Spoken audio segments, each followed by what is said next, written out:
Hey everyone, this is Louis7, and today I am going to be doing something a little bit unusual. I honestly don't know how well this will go, but I'm going to be trying to roleplay as a new player in the Lord of the Rings Online. So obviously I am not a new player, but at the very least I'm going to be starting on a fresh start. It's a free-to-play account. I didn't really consider that too much when I was initially planning this, so we'll perhaps run into some challenges or just interesting things with that. But one of the big goals of this stream is to try to experience LOTRO sort of as a new player would, but still with all the I guess experience I have playing the game and bringing that in where it would be useful. So for example, at the start here, we're actually just thrown straight into the character select screen.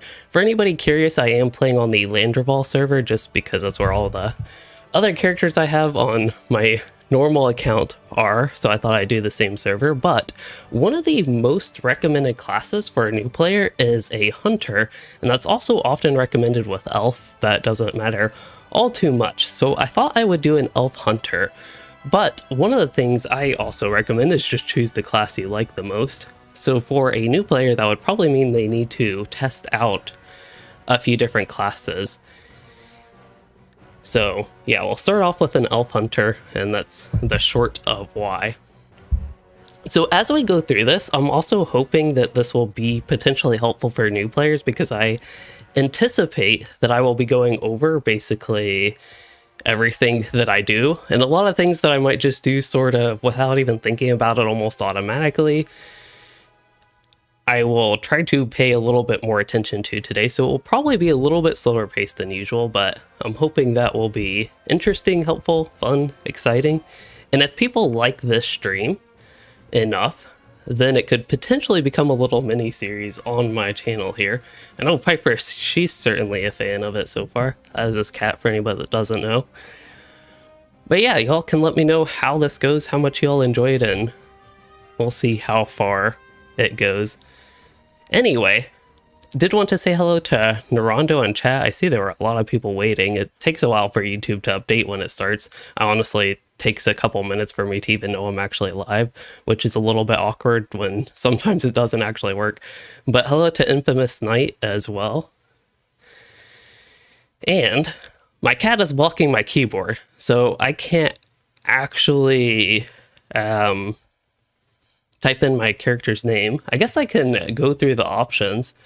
So yeah, we just went with Elf Hunter here to start. All these are the options, and we can do Shadows of Angmar. We can do Before the Shadow, although that's going to open an external browser, which would require me to buy it, but I'm on a brand new free-to-play account. I don't have any money to spend on Before the Shadow. Or we can skip tutorial, but that's actually blocked out, so you have to do the tutorial when you first make a character on an account. We can select our origin. Well, what's a good sounding place? Where do we want this character to be from? For some reason, when I clicked Rivendell, that one just appealed to me, so maybe we'll do Rivendell. I really don't know how to make this character look. Go through all the head options.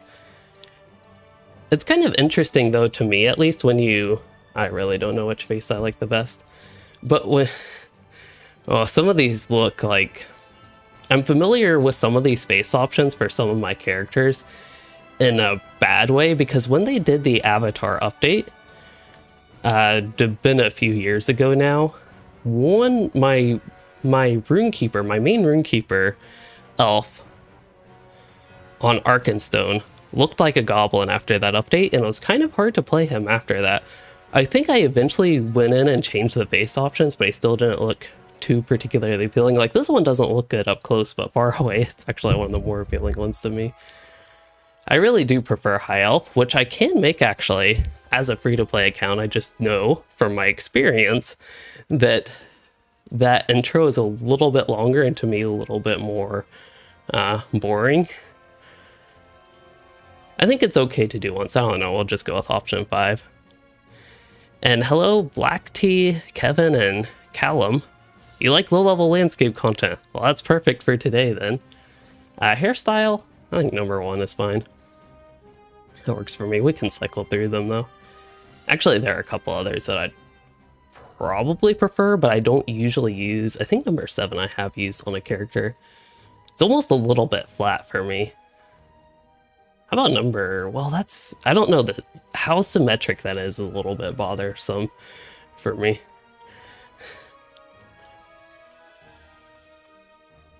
Yeah, probably won't use that one.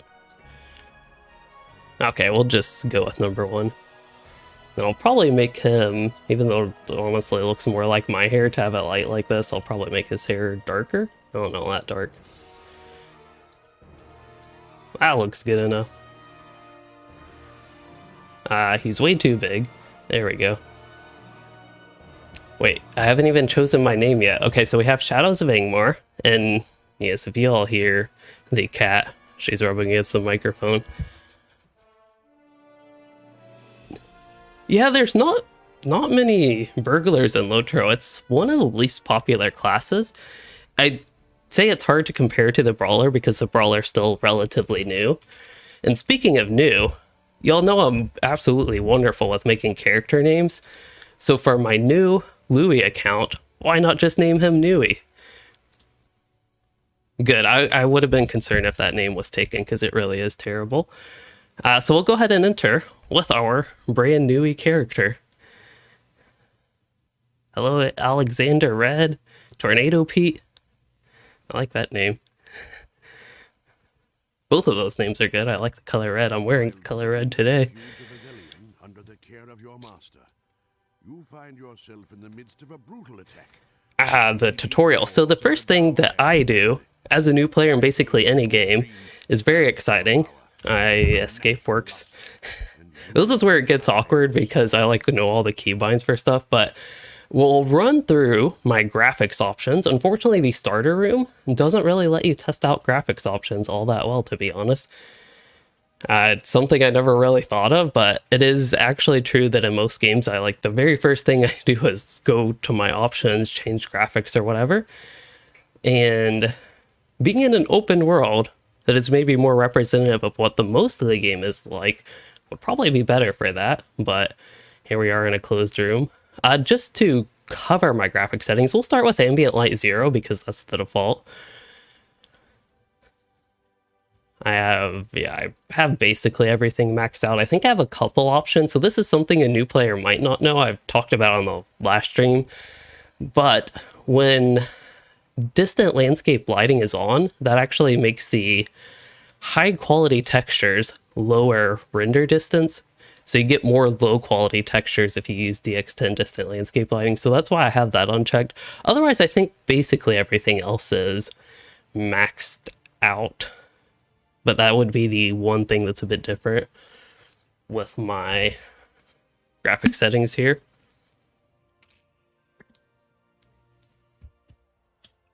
That water bottle is noisy, but that's the way it is.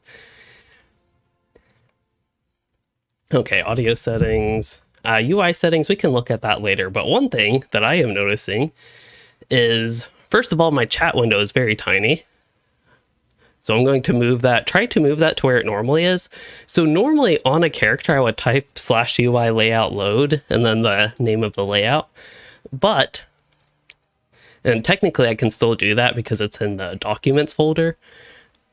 The Lord of the Rings online folder in the documents folder, I mean. So I could actually load that same UI even though I'm on a different account. But if I were just starting out as a new player, I'd have to set this up all on my own. So I'd probably want the chat a little bit bigger there. Keep it in a similar spot. We have the new player tips. I actually have no idea what a lot of these are because it's been forever since I've seen them. This one's just basic WASD. And that's the only tip we got. There's also control \. That is going to be very helpful to move things around. We can see that there's a lot of stuff going on. Typically, some people like their vitals up here. I'm going to keep that top left, mini-map top right. I don't know what the Legion's tracker is at this point. Quest tracker can go under the mini-map. I think that's all I pretty much have to change right now. Hello, Shibo. Your first character was also Hunter? Your brother's was a burglar. Yeah, don't see many burglars in LOTRO. An infamous night, yours first was a guardian. That actually seems fitting for a guardian. Another option that I am very quickly remembering is when I hover over Elrond, we'll get to the inventory later, or if I hover over my abilities, is the tooltip is right at the cursor, and I prefer to not have that. So I will start going through the UI settings. So all this stuff I'll probably keep the same. Floating names, I don't really like names to float. There's a helpful keybind you can just press in to put those on and take them off. And then let's see, floating text opacity. Sure, we'll keep that at 1. And then text size, we'll keep that default. Selection name, so if we select him, that shows that. Selection indicator, I believe that is the arrow on top. That's in combat only if you want that. You can show your own character's name. Maybe. Oh, I think that's if floating names is on. Okay, so this is just showing a bunch of names. And then we finally get down to titles. You can show player title, kinship, floating damage, floating XP, floating rep, renown. That would be PvP for anybody that doesn't know. I wasn't really planning on doing a full options breakdown, but I'm really trying to keep true with this experiment. And I'll just go through them all. People have requested a video kind of like this, where I do go through all the options like that. So again, hoping it's helpful. Okay, we can keep going. I'm not seeing anything particularly of interest yet. Selection vital display. I'm kind of indifferent towards that option. To me, it gets in the way, even though it is helpful information. Induction bar display is very helpful. So when an enemy is casting an ability, then it will show their induction bar, and it really helps with interrupting them. So I do like to have that checked. You do have to have floating names on for it to work, though. Chat bubbles. If you want chat bubble to show above somebody's head when they type something in, say. And then floating damage on their portrait. I'm also indifferent on that one. These are special effects, so we'll keep all those on. Now, tooltip delay and tooltip. So tooltip delay, wait, did this change? Tooltip delay is basically if I hover over something and there's a delay, it takes longer. Like we can move it, I don't know, we'll do something somewhat short, 1 second. So I have to hover over it for 1 second, which is actually a long time. And then the tooltip will show up. Default was 0.4. That seems to work for me. Instant world tooltips. See world tool, okay, sure. Static place tooltip. So this is the one that I actually really like, is static place tooltip. So we see the tooltip is now at the top left. I'm going to move that with control / to just right of the LOTRO store icon there. So now the reason I don't do it in the very bottom right corner is because there's the cat cam there, which the cat, she doesn't seem to understand that. So I just put it by the LOTRO store so everybody can see the tooltips. So that's one important option for me. And then automatically add deeds to quest tracker. I probably don't want that, but I do like having the quest tracker shown in quests going there. Show skill queue. People used to ask me about this one, but a little hourglass pops up. Yeah, new player. Yeah, with that one, an hourglass pops up if you'd find that helpful. And then tutorial hints we will keep on for now. You can change how health is displayed. I like having the number. Connection status I do like. So that's something else we'll have control / menu. Have to move that around. I just like it bottom left out of the way. But if you hover over that one, it will show your latency and packet lost, packet sent and received. Okay, quest guide on map, quest guide on radar. I'll want all that stuff.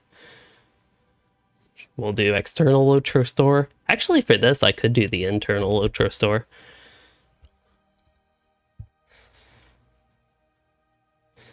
Current user skin, we don't have any of those. And I don't think, I really should look through all this stuff though. Take just a minute. I don't think there is anything. Always loot all. Actually, I do want that one. move to use. So you will, yeah, this is if I right click Elrond, I'll just move to him. So I do like that option. Don't want to always accept quests. Attunement panel is a runekeeper thing. You can make it large or small. And that's all the scaling. There's a bunch of other options. But again, I'm thinking as a new player, a lot of these I probably wouldn't know too much about. I do like showing the vitals of your selection's target though. I'll enable that one. Social options. Again, I'm probably not going to really know much about this. You can disable cosmetic pets. Interesting. Chat options. I see there is world chat. I think there is, you cannot type in world chat when you are a new account. Brawler, I think Brawler can be worth a try if you're interested in the class fantasy for it. And then for quick slot bars, it looks like I have bar 1 and bar 2, but I only see, oh, there's some more bars. Oh, I should go over my keybinds at some point because they're all messed up. But we'll get into a little bit more combo. Okay, this is still telling us how to move. We can move with the mouse. We'll press Control / get that off again. All right, so open satchel. Oh, we got another tip. So right click will loot. And then inventory. Oh boy, inventory. Look how bad the inventory is just launching the game. I don't know why it's like this, to be honest. But if anybody is playing the game and has their inventory as it is by default and you want to move it, the first thing you can do is you can move the bags around as you wish. And the second thing is you can click edit mode here near the top left of bag 1. And that will bring up these slots. So wow, I have barely any inventory space, but we can drag these slots from bag 2 and bag 3 to the main bag. And then when we click edit mode again, all those other bags disappear. I will also, I don't know, what size do I want the inventory? How about this? That seems like a good sized inventory. And we'll put that right there. Okay, so inventory, double click, that's basically how to equip things. That's pretty good, helpful information at the start. So we'll right click each of these, but we already had a weapon. So we can see the table knife is the same DPS. So I have 2 table knives, but I also have 1 knife. The knife does more DPS, so I'll keep that equipped. And then the new bow I got was also better.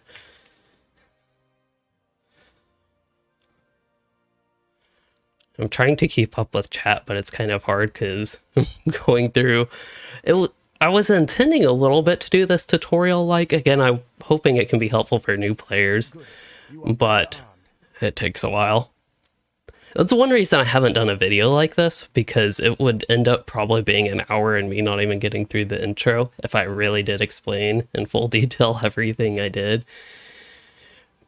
For me, at least, when I play a game, I like to explore it on my own before looking at any guides and kind of figure it out myself. But yeah, we have that and get started with this. So I'll probably start going through things, I don't know, a little bit quicker. And yes, 1 bag is very nice. I definitely prefer that than many bags, but you have the option how you see fit. Okay, we will talk to Talagan Silvertongue, and we're going to spar with him. So we can right click to auto attack. Yeah, this seems pretty basic. It says use quick slot bar. These abilities, you can press them on the keyboard as well. I don't really know what these do. It's actually hard to see. The icons are pretty small, but barbed arrow apply damage over time, and it says that in the tooltip as well. That's also one thing I do when I do play a new game or am a new player. I usually spend a bit, I don't know, getting 4 abilities at the start actually seems like a lot at level 1. Okay, right click them. So yeah, the rings above their head, and the epic stories will have the flaming ring, so it's a little bit redder. Yes, this is the new user tutorial. That is usually, I think most people would skip this after they have played and have that option. and then we'll be thrown into the intro, which is a lot longer, and we'll get to level 5 to 7-ish maybe. Oh, we're supposed to follow that guy. Oh, who knows where he went. Oh, there he is. But yeah, that's actually interesting. It's something that I just don't think about nowadays too much. I like having a lot of abilities, but having 4 at level 1, I think is definitely, yeah, as you say, Mr. Britt, overwhelming. That is a lot to just jump into. You have one that does damage over time and slows the enemy. You have one that just does damage and it interrupts inductions. It also gives you focus. And then you have another ability that costs focus. And I have no idea what mitigation would be at this point, but it decreases that. For anybody curious, mitigation is kind of like enemy defenses. So mitigation mitigates damage. And then we have a basic ability that just does damage and adds focus. It has a very quick induction, but it is called Quick Shot. Experience and leveling up. Alright. I think we have a general idea of leveling up. You get stronger and you can equip higher level equipment. Here, we still have to defeat some Dour Hand invaders, but I really don't like the way they set up my abilities to start. So I'll probably put the induction ones in front, and then Blindside, to me, looks entirely like a builder, but on an 18-second cooldown, and probably use that as often as I can. So, a little bit more advanced technique is we do Barbed Arrow, and then Blindside, and then we have enough focus for Penetrating Shot, but they're already dead.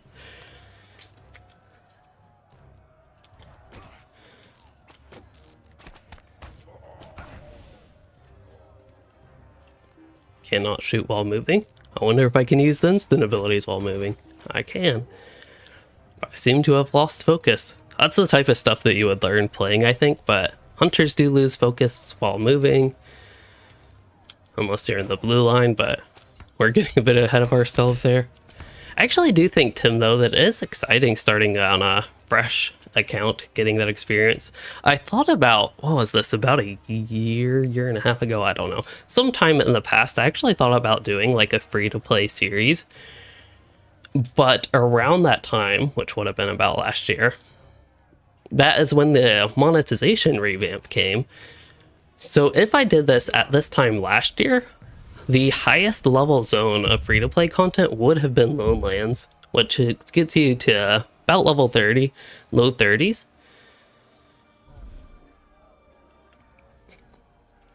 And now you have up until Helm's Deep, which gets you up to like level 95 was the level cap for Helm's Deep. So you would have that.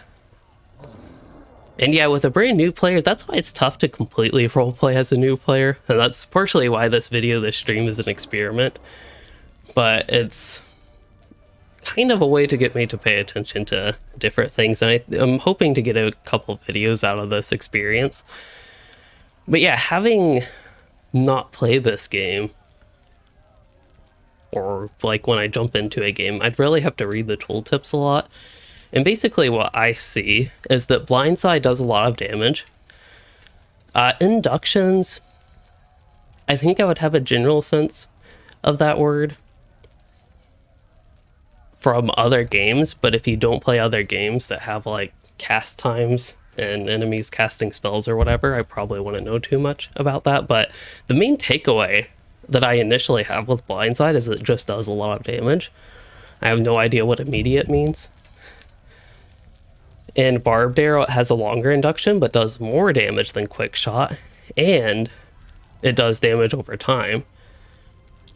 So that's why I would... Am I even going the right way? I think I am. Okay. I'm not paying attention to the content too much. But then I see Quick Shot does very little damage, so I probably just want to use that when I don't have anything else available. That's probably how I would go about this. And then Penetrating Shot does Yeah, a good bit of damage. But I have to build focus for it. It is a lot at level 1, though. You can have a whole rotation develop just with these 4 abilities. Oh, we got a cinematic. Maybe I knew these existed. Could you all imagine a cinematic and, like, new LOTRO content like this? I think there have been at some points. I feel like Mordor was the last time I saw something like this. Also, it is really loud.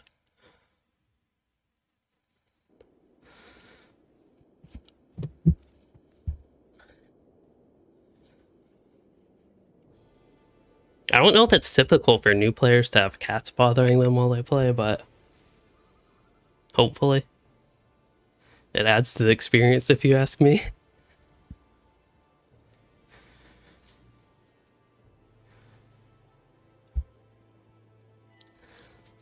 That's one of the great things about having different specs, Mr. Britt, is, well, I probably would be somebody to recommend Redline. Or would recommend Blue Line. Redline's also plenty good, and if you prefer that. Okay, I'm getting a new quest, so I'll do that. It shows how the quest tracker works and on the mini-map. Okay. It is interesting that And we can finish that. Oh, we have to select one of them. Well, I can get the light armor, that gives me 159 armor, the medium armor, which gives me 202 armor, and heavy armor is in red, so I'm guessing I cannot use that.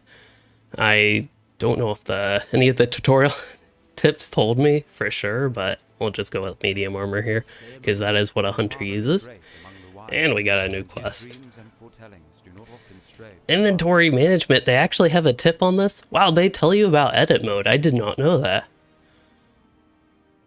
I feel like I always talk about this as like one of the big things starting out the game, but I did not know they actually had a tip on inventory management here. That's neat. All right, so we move around, we see the ring on the mini-map. We run into the frozen bush there, and we talk to Marathon.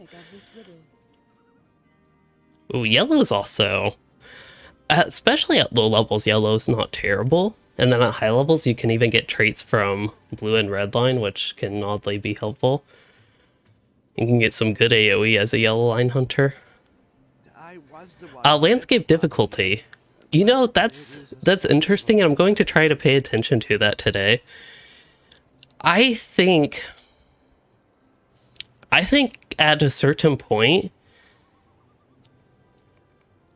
it is a bit easy, but I also feel like to an extent that's not bad. Hello, the Zocker. So for me, as somebody who is not really a new player, I would like to see the landscape content more difficult. But as we were talking about earlier, it's kind of overwhelming at level 1 having these 4 abilities. And I could see having challenging content with that being a turnoff for people. Especially considering I think LOTRO has... Oh, I leveled up. There's going to be a lot going on here, but especially considering LOTRO has, I think, a relatively large amount of players that aren't here for the genre necessarily, and are here more so for the Lord of the Rings part of the game. I think having lower difficulty can be helpful with that. But when you get to the mid-high levels, I feel like there's this range up to, I've noticed West Rohan, there seems to be a little bit of an increase in difficulty, like relatively large jump.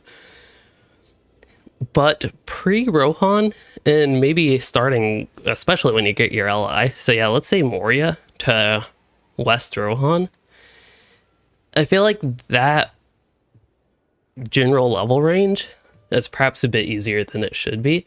Okay, so you have a trait point. Trait points can be spent to enhance your character in the trait tree panel. Okay, I was going to ask what the trait tree panel is, but they show you that in the next tip.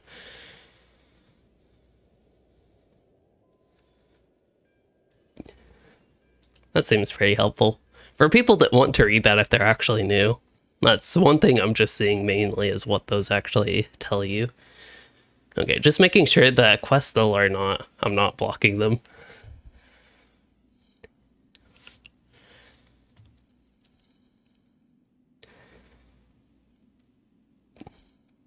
And yeah, Gondor, that is an area I definitely noticed around level 100.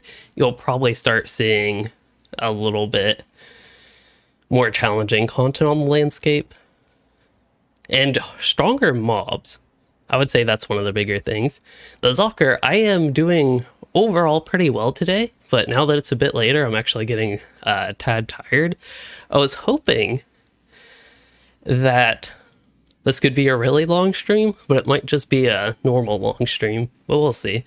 Okay, so we got a quest to talk to the hunter trainer, but first it told us to press J. And we are bombarded with this panel where we can spec 1, Huntsman, we can spec 2, Bowmaster, we can spec 3, Trapper of Foes. So do we want sustain damage, AoE, and CC? If I were not an experienced player, I might know what AoE is, Area of Effect.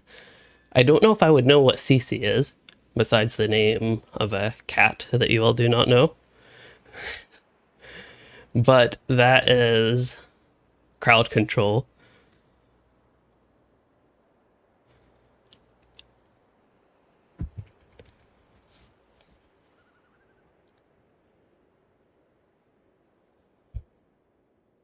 For red line, this one just says high impact line that rains bursts of damage upon the assailant. I like how they glorify, not in a bad way, but I like how they glorify each spec to make it sound really cool, basically. I did not know Yellow Line actually had buffs for allies. Is that true? I know they have more debuffing stuff in the crowd control, but I don't remember buffs for allies. Is that really a thing? Yeah, these are debuffs. I don't think it'll be 24 hours today. Although it is 2/4 for me. February 4th. Hello, Riff Magos. Have we really been going 30 minutes? Wow, this has been slow. I knew it'd be a little bit slow trying to roleplay as a new player and just like be slow with things. Take my time, not necessarily be slow. But that's really slow. So we get spinning shot. We also get my attacks can grant me minus 0.5 second swift bow induction. Well, I have no idea what swift bow is.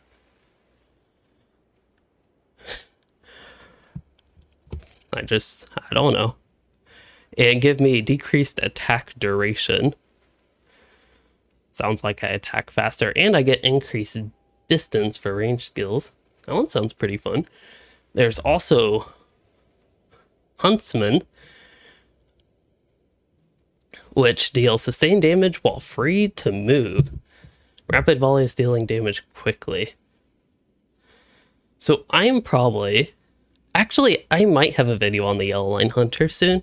It would be you all know YouTube Shorts. It would be one of those videos, unfortunately. But it's one that I recorded. I have edited. It's like, I don't know. I don't even know if it's 30 seconds long. But it has to do with a specific Yellow Line Hunter build that was surprisingly viable for the specific content I was doing. And just as a sort of fun thing.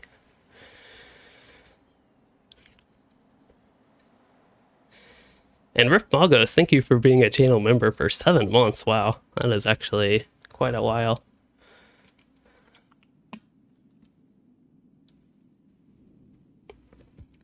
The cats have been sleeping all day.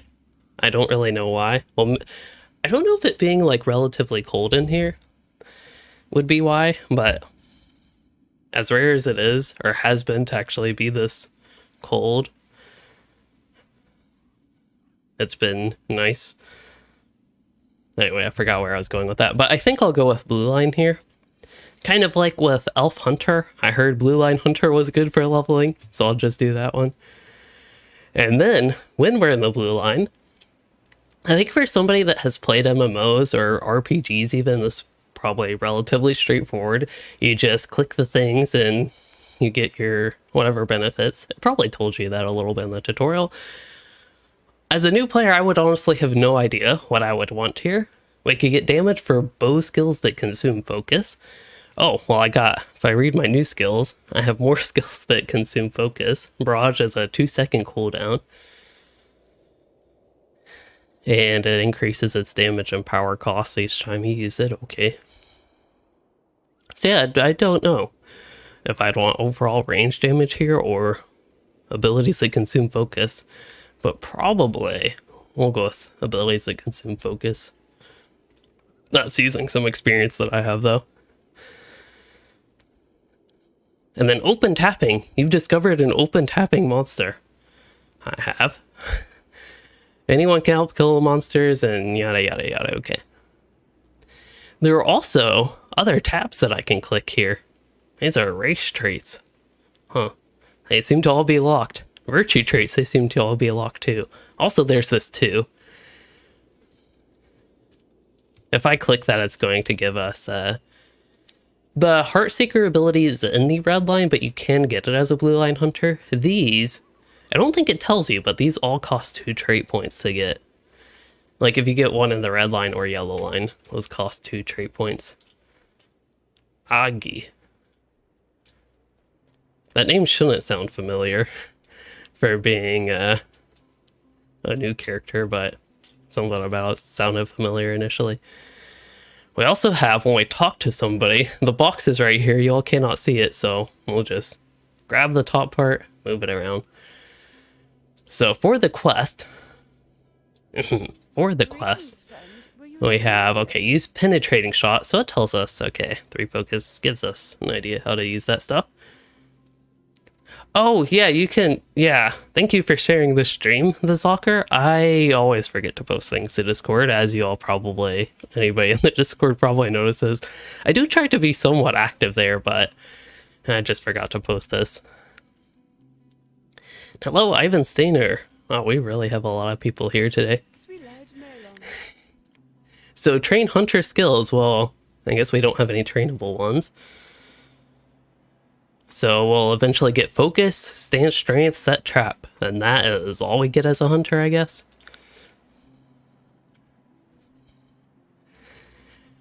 We can also browse the shop for nothing. I guess I don't need a repair. Okay, so there's a training dummy. You can press tab, that targets enemies, but we'll click it. And then we want to use penetrating shot. So we already know what penetrating shot is. We've already used it. We also found out blindside gives us 3 focus, so we'll just do that, and there we go. I guess we could keep attacking the training dummy if we wanted to practice a little bit more. But we tried to not spend... What do I want? I don't know. I kind of want an axe. That sounds pretty cool. So I will put the axe over there, replace my offhand with it. That looks good. And then the bow, we'll right click. Character panel. You can view details about character, including stats and armor. They're not wrong. I thought by default show all stats what's off, but I do like to have that on. You can get more detailed stat breakdown.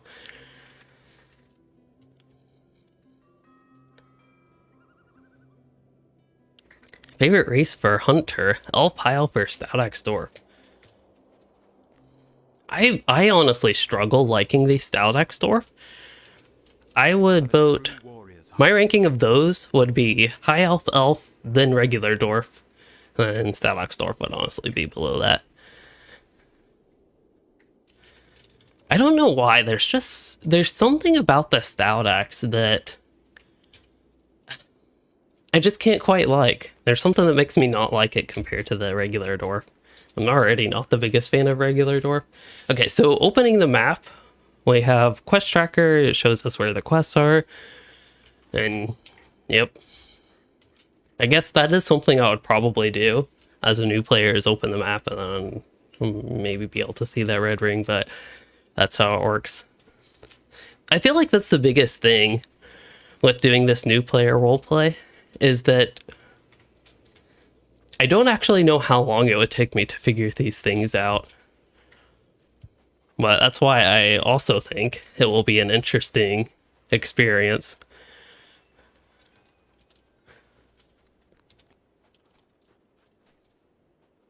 We found out we can just right-click people and or NPCs and run right up to them. Okay, quest continues in this direction.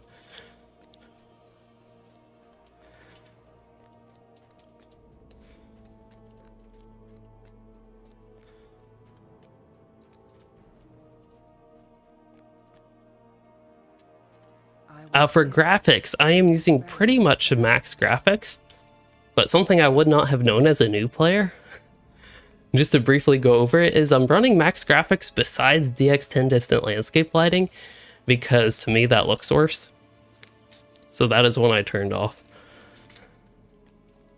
Yes, I am. It is weird, Ivan, but the general idea for this character and new account is that I would roleplay as a new player. So I'm basically going through the content a little bit slower, having the stream be almost a little bit tutorial-like for anything that I do. Do we want morale or power? We see green, morale, that matches the health, and blue matches the power. I'd probably go with health potions. Oh, it gives us both. I thought we had to select.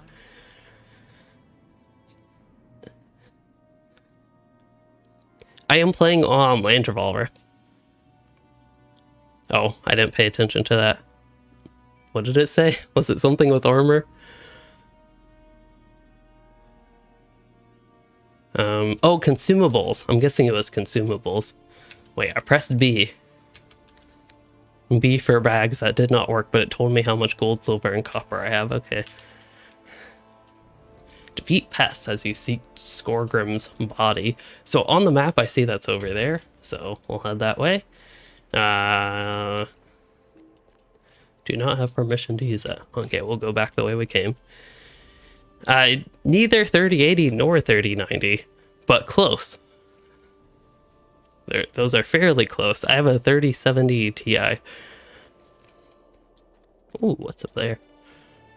Nothing?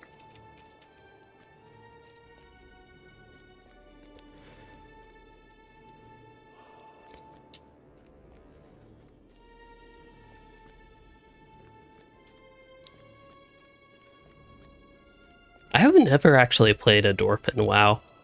I end up in WoW, honestly, playing human males if I want to make a male character most frequently, because all the other races are like too big and bulky.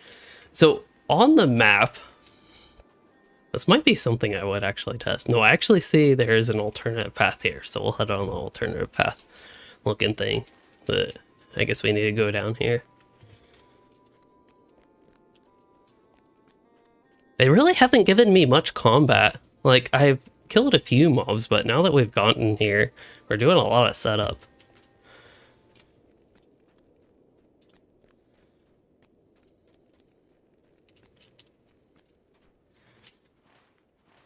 Defeat pests as you seek Skorgrim's body.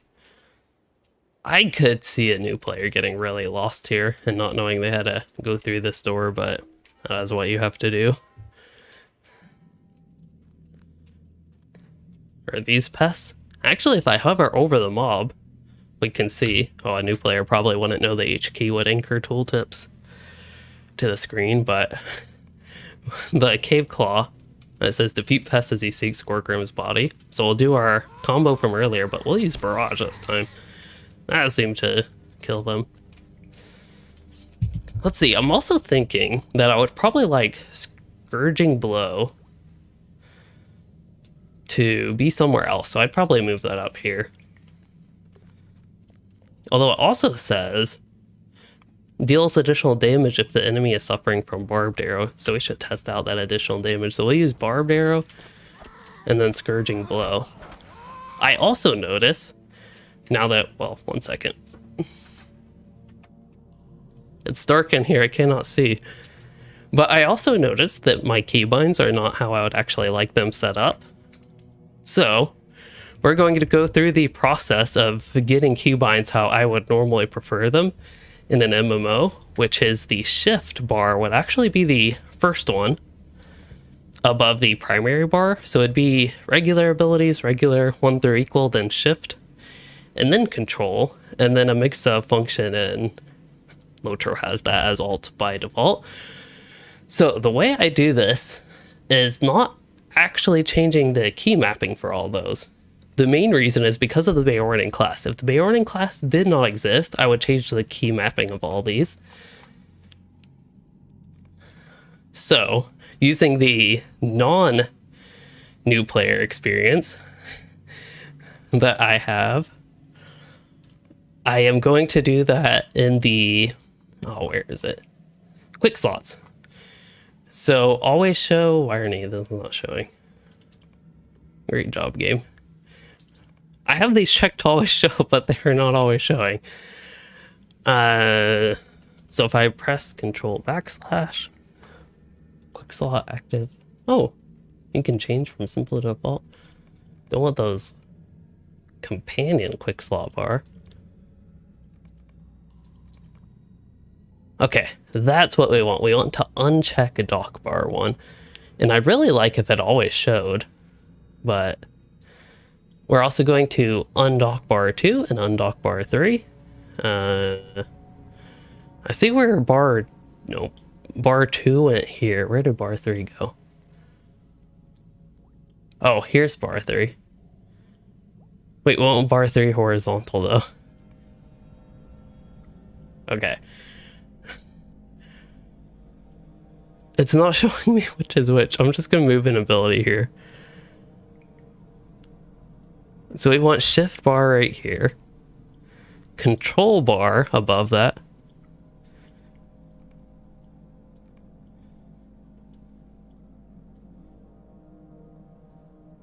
this is just for my personal preference. Again, it is something that I would end up doing. And then I'm guessing this is the alt bar. We'll just move some, oh great, I dragged that ability off. So what happens if you drag an ability off your bars? Well, you press the K key, and that'll bring up all these, and we can find it was blindside that I dragged off. I'll just move that there.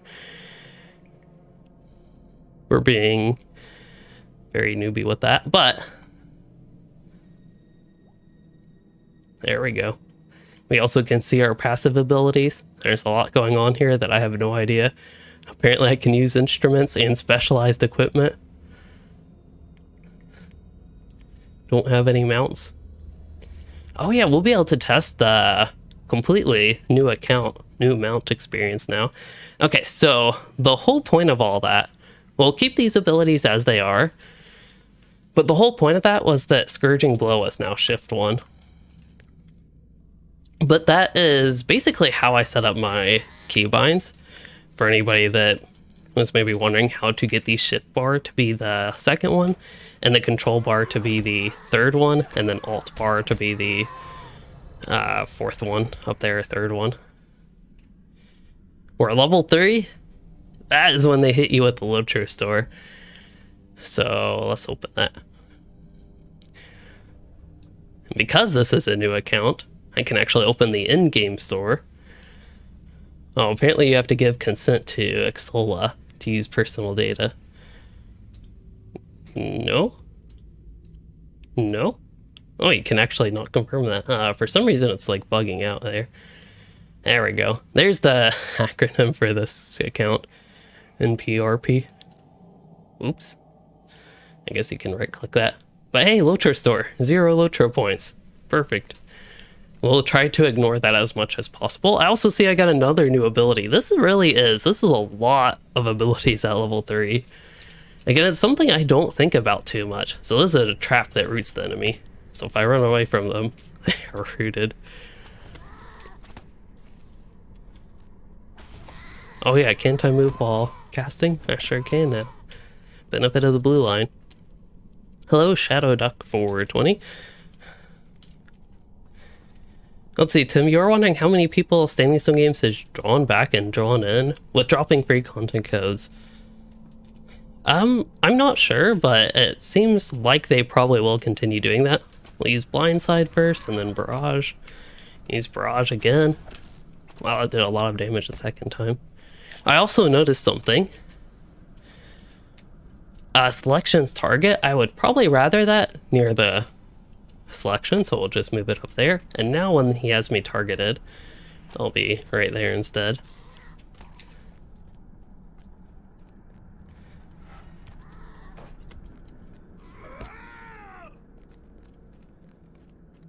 Let's see, collect strange red flowers.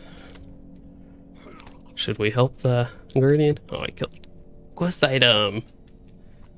Most of these will be stored in quest log. Alright, we pretty much have that, so I'm just going to guess that the person we need to talk to is outside this cave. To confirm that I could do the map, then right click to zoom out. I don't think anything's, well, that's told me that. It actually seems like they have a decent bit of like the new player stuff covered, it seems like. Yeah, my inventory's like a little bit of a mess. I'm getting different things that I don't know too much about. I have a lot of abilities. It's overwhelming. I think for a new player, this would actually be a lot of abilities. I don't think it would be bad if you got a lot of these abilities by, say, level 10, but at least have some sort of progression. I honestly thinking that would be better. This is unique to the hunter, though. I have no idea what the other classes are, really.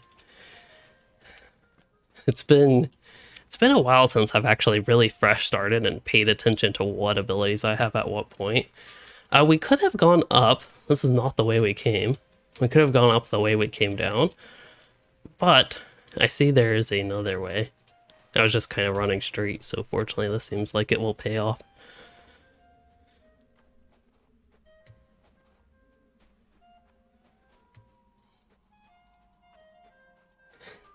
I'm glad, Tim, that my your builds, the builds for rating, you were looking for those, but my guides have been put into easy to understand non-meta gamer language. I try to have it kind of like that. Are the hunter nerfs real? I'm not aware of them nerfing the hunter, to be honest.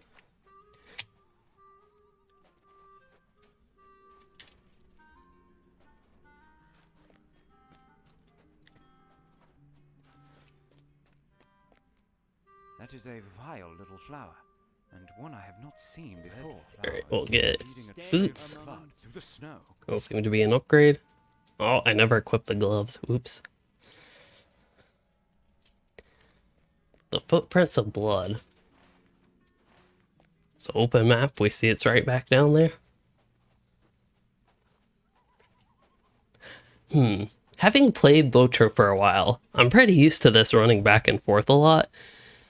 But if I was just starting a game, I might feel like this is a lot of back and forth between the elf camp up there and the area where we've been questing.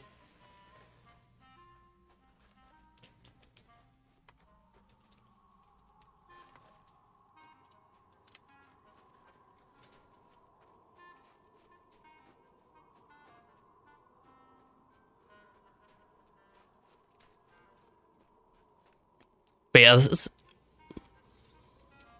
to be honest, if I'm comparing LOTRO to other MMOs, not all of them that I have played, I'm trying to even think my like very early experience in other games. This seems to be less combat intensive and more, a little bit, I'd say, story driven, yes. Oh, there's one else hiding in the bushes. But a lot of running around. And I know that's usual for LOTRO, and again, I'm used to it, but trying to put on my new player hat here. I'm guessing that's how I would feel about this. So stands in the fire for you, you're shepherding a lot of mostly new players. Always good to see people doing that. I think it is very... LOTRO in general seems to have a pretty good community with helping new players, but yeah, it's something I honestly just hadn't thought about too much, the amount of abilities you get. Like, I'm level 3 and have 7 abilities, some that have like more utility purposes. Again, I don't think if they gave you, like at level 1, if you had maybe 2 abilities, I think that could be okay. Maybe if they had just penetrating shot and quick shot, then say level 2, you got barbed arrow. Maybe level 3. Let's see, I'm a blue line hunter. I don't know. Oh, wait. I noticed that I have another trait point I can spin. We'll just put points in the same thing, apply. Neat. Have you come to pay your respects at Skogrim's tomb? No one is Finish this quest, we got another quest. Skogrim's Oh, somebody else has a quest for me. I think this is the first time we've had 2 quests at once. Yeah, 82 people are watching me try to pretend I'm a new player in the game. It's a lot. I've noticed, like, just throughout the day, there were a lot of people waiting for the stream as well. Maybe it's just exciting having a fresh start, too. To me, there is some interest with that. Also, this is one of those times that I just, like, without even thinking, sort of muscle memory, did something to collect that quest item. So up to this point, I have learned that you have to right-click something, and I've learned you can also right-click it from far away, and you'll go to it and interact with it. But what I did there, I pressed the delete key. So the delete key will select the nearest item. So I press delete and that will target the nearest item. But you can also press the U key to interact. And that's something that the game never told me as a new player I could do. But that is something you can do. So I press delete. I see there's another Blackstone there. And we'll do that. We could also turn floating names on as well. We see there's a bat. I know a lot of people like to play with floating names on. I also know a lot of people like to play with it off.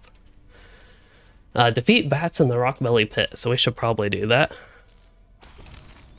Wow, we just about one-shot that guy. Use barbed arrow and applies a bleed. Well, I didn't even need barrage.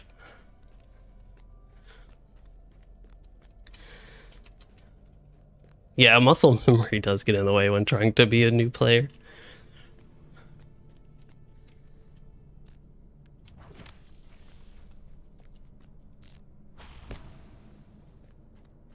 Oh yeah, I can cast while moving. Visit the Shrine to Skorgrim in the Rockbelly Pit. As a new player, I would just assume that I need to head up. Oh, there's this fancy thing. Wait, we're not in the Rockbelly Pit anymore. Let's go back.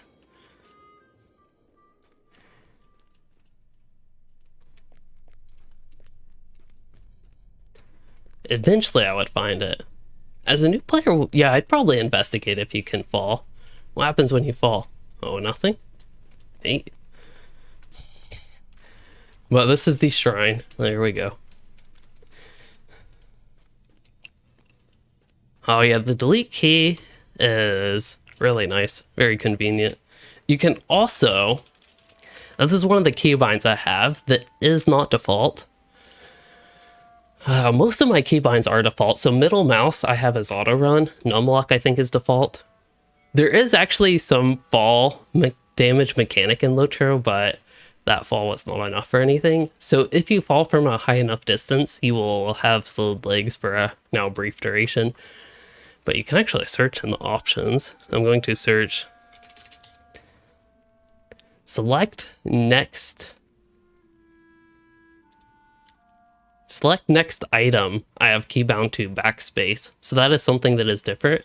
So the delete key will select nearest item, so it's going to be Rockbelly Pit, but if I press backspace it will cycle ones that are in a certain range for me, so we're targeting both the tomb and pit with that. Anyway, we have quest turn ends. Because I am a new player, and I am a new player that likes axes, even though I'm a hunter, or even though I'm a elf, I will get the axe. I also see I have a woven cloak. That gives me agility. What does agility do? I have a lot of it. Gives me physical mastery. Crit, I would probably have an idea. Parry and evade, probably have an idea that those are defenses. Physical mastery. That increases damage. Great. Every level you may be granted new skills. Yes, we've been getting tons of those. The tip is a little bit late. They should have given us that tip at level 2, I think. This is a stance, so I'll probably move it out of the way. What do you want? Oh, this dwarf was a little bit rude. It will be a busy day. Don't want to be bothered with that. I still have not done the Stout Axe intro, to be honest. When I made my Stout Axe Dwarf Runekeeper, he did the new Moss Sword before the Shadow intro.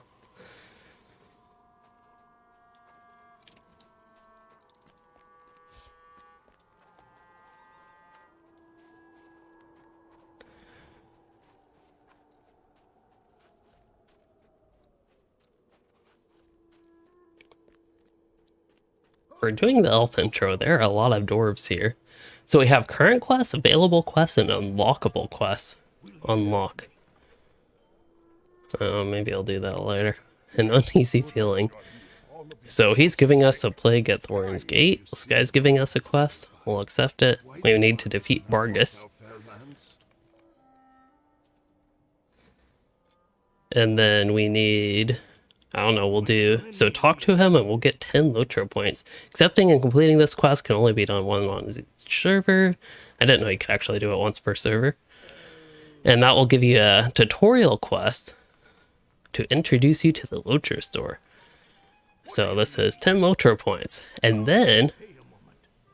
quests must be unlocked on your account. You can purchase through the LOTRO store.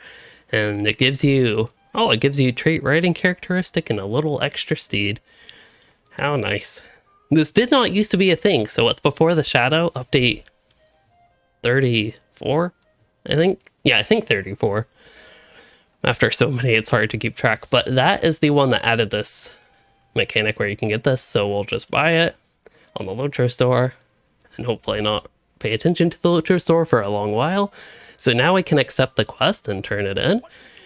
And we got trait, riding characteristic, and we got a mount, so I'll right click it. Where mount? It was all good up until this point. Maybe the quest actually told us where the mount would go, but if you press K, you can see the mounts tab. You can drag the mount from there, or what I actually prefer is Shift C. Shift C. Hello? Can you not open the collections panel at this level? Do you have to be out of the intro or something? Yeah, Shift C. Well, I'm always telling people about Shift C to open the collections panel. But I guess you can't do that at this point. I'm not 100% sure on why. Maybe we'll find out later if I remember. But we have our mount. We'll just have it there for now. And it's 32% speed. It is very slow. I'm used to, what is it, 78%? Is that what the journeyman riding is? So this has been one of the most valuable LOTRO store purchases that I have ever made. But it is the account-wide journeyman riding. It's sometimes on sale, but it costs 3,000 LOTRO points basically, not on sale. But the big benefit of it is that, one, you get riding on all your characters, which doesn't actually matter as much anymore. The other big benefit is that all mounts on any of your characters is 78% speed. So you get very fast riding. And that includes even the starter horse, which is 32% speed would be made 78%. I also don't like where that mount display is. I don't know, we'll put it there. That's not where I actually do put it, but to me that kind of makes sense. Or it could go down. I'm trying to think, like, if I were just starting, maybe right there would be good. Because if I use the information of like where I put it now, it'd just be like right here kind of randomly. But I actually like this better, to be honest. I might change that on my characters. I also noticed that my camera's doing this funky thing where it follows my selection. So X is the key to get rid of that. Okay, I see that I have a quest to the left and right though. Oh, we can move this thing. Oh. So in games, I like my mount to be on a Shift M keybind. So what can I do about that? I noticed that there are more quick slots, so maybe we'll always show bar 4. Well, that didn't seem to do anything. It actually did do something.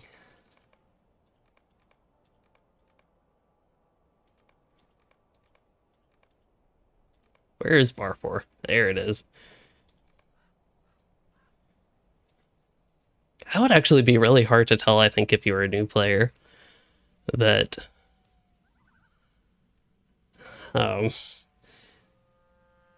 like, these are the new bars, especially because even when you have it on always show, it doesn't always show the empty slots. That's one of the big things that I actually have not paid much attention to, but I think I would prefer if it always showed the different slots. And for some reason, I was thinking it did.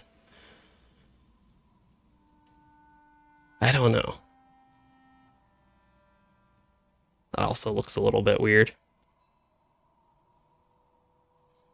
But we will move this here. Oh, and conveniently, that one already has Shift M. So I don't know, I'll put that like... We'll just put it there randomly above the cat cam. I also see... Hey, we have 2 cats here. It's a bit of a mess up there, but you can see both cats now. This is basically just a free open shelf for me to put my junk on, which is more so... I have kitchen supplies there and cleaning stuff, mainly, I think. Actually, I don't know what all's up there. Anyway, the chat. What were they talking about?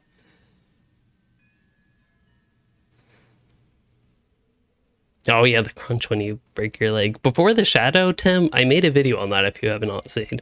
I would probably explain better than what I could here in decent time. Yeah, I've heard people talk about the not enough quests to keep you at level, which is strange. That is a part I have not gotten to yet. But anyway, if you all cannot see, I have Shift M for my mount keybind, and I have that on the bar that I moved to the right there. So now I can get off and on my mount easily. Static Dwarf Hunter, hopefully you enjoy it. Rip. Okay, we're just gonna defeat Vargas. Combat's pretty simple for all the abilities they give me. I really don't feel like I need all of them at this point, though.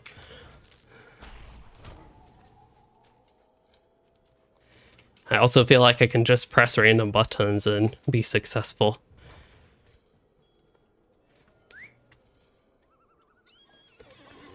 I also noticed that the induction bar is like right in the middle of where my ability should be, so I'm gonna move that up a little bit.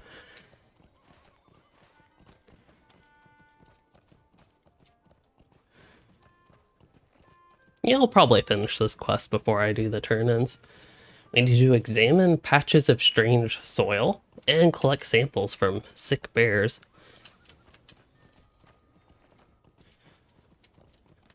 Alright, get off my mount.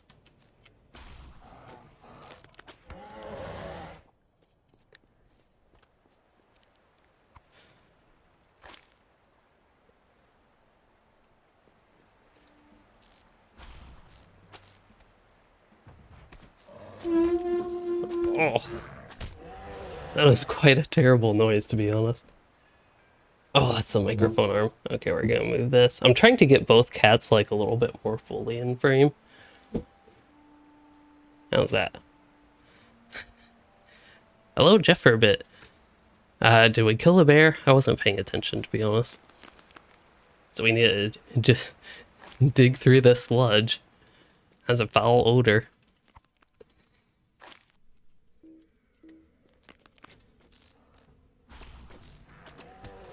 One thing I'm also noticing is blindside, which, as the way it's been shown to me so far in the game, is like one of my strongest abilities, if not my strongest ability, which isn't necessarily not true at later points.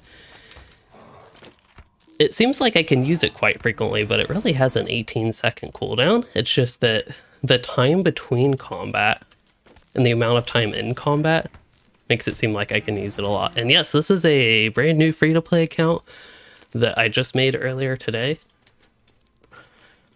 So I have very little inventory space. That is something I didn't really think about too much before this. Like, the whole idea was to try to think of me playing, that's why I call it role-playing, as a new player.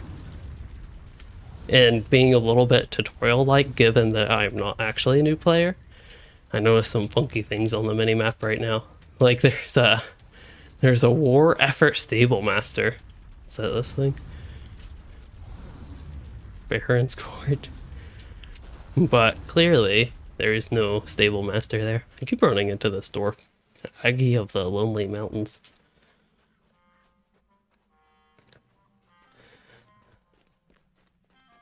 Oh, I'm level 4. Did I get another one of these trait points? I did.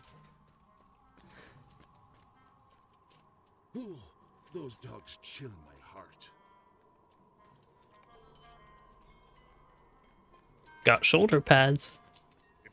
If I were coming straight from WoW, I would, well, I don't know if this is still true, but if I were coming straight from Classic WoW, I would probably notice that you got shoulder pads at a really low level compared to WoW. I also got a ring. Old ring, not one ring. Wait, what? Well, okay, William, you asked what's the gloves you can see in the video cover character? Oh, that is the thumbnail. What character's in the thumbnail? I'm guessing that's what you mean. Oh, those are the... So that whole set, all the armor that that character is wearing is a set. I believe it is... I want to say pre-order from Helm's Deep or Riders of Rohan way back in the day. I don't know that you can still get that. And I don't know if there are any comparable gloves, to be honest.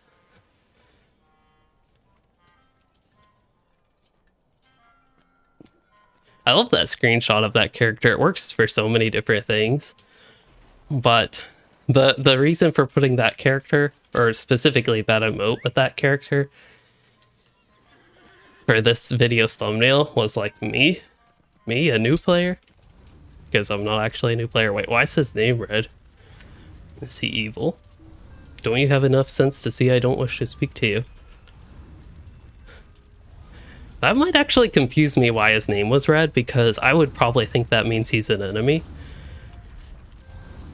But I can't really interact with him or attack him. He is a dour hand though. So that's something that, I don't know, maybe I'd find out or think about, that he's a dour hand, and dour hand aren't the friendliest of dwarves. But yeah, the real reason is because his level is higher than mine. At 5 to, what was it, like 8-ish, I think is when it turns purple. It could even be 10. I don't know. But whatever level range it is, 5 and above, they are red. This guy's name is blue because he is one level below mine. 8 levels for purple. That makes sense because I think 8 levels is when mobs stop giving XP. So if you kill a mob 8 levels above you, I believe they don't give XP. But you can still get quest XP for quests that are 8 or more levels above you. Also, I just kind of went here. But I think as a new player, you could figure out where to go here. Except we need to defeat guards. Haven't been doing that. Man, being a new player really makes me go through this game slowly. Like, normally I could get through the intro in like half an hour easily, but...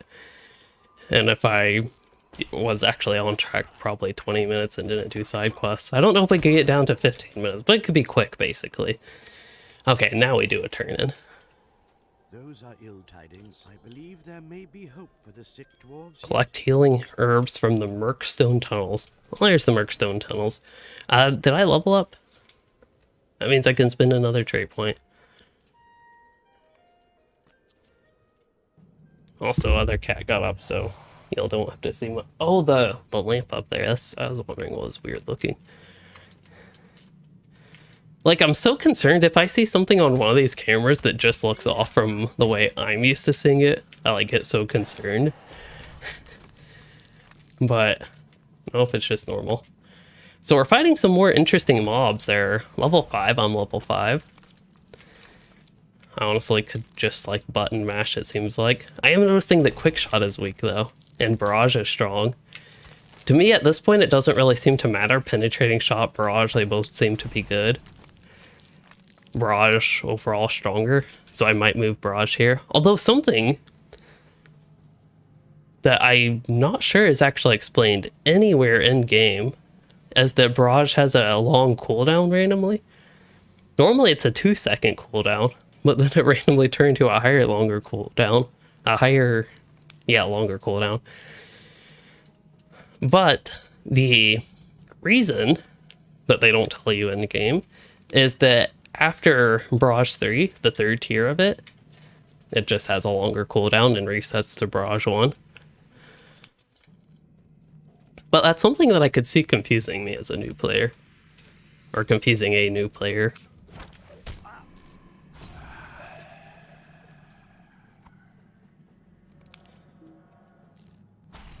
Let's see, when I get to Barrage 3, it still doesn't say that it has a longer cooldown. Does it? Oh, cooldown 15 seconds, there it is. That's just because it was transitioning.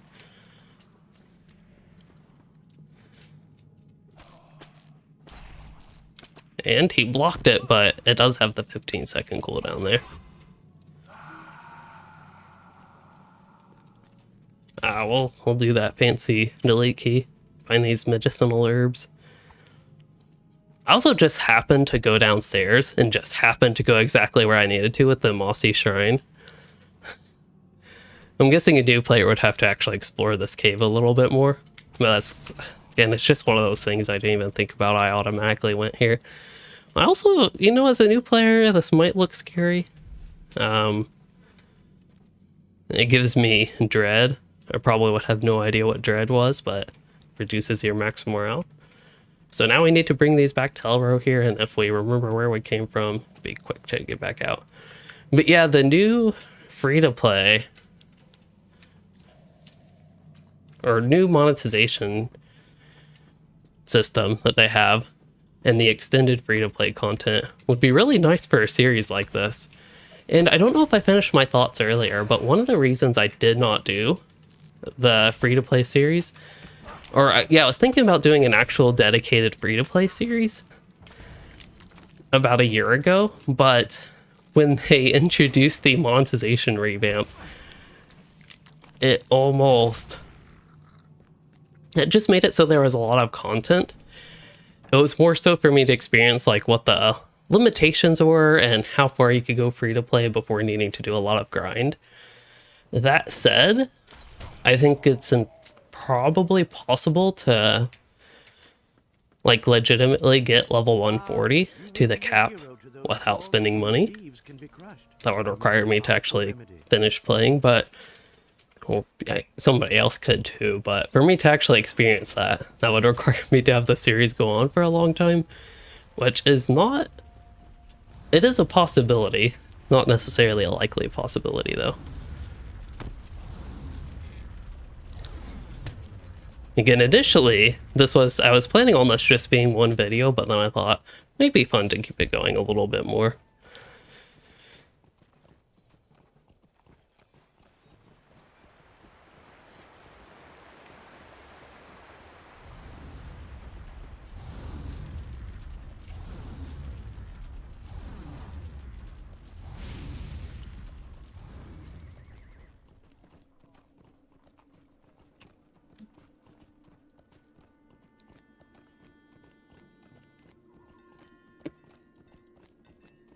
Can this be? Okay, don't want floating hands on anymore.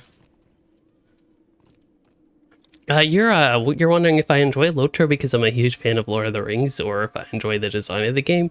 I would say a little bit of both. It used to be mostly just because I like the game, but the game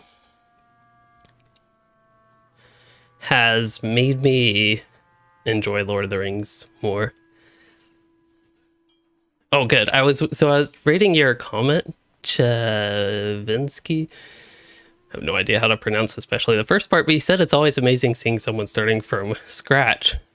I misread that at first, like thinking I actually am a new player. So in case it is confusing to anybody the way I framed it, like in the thumbnail, I think it's new player experiment. I have new player in quotes because I'm not actually new, but I'm trying to sort of roleplay as a new player just to get me to pay attention to things and for a couple of videos that I am doing. Anyway, we click these guys, we're giving them medicine. We're doing it on a mount, apparently.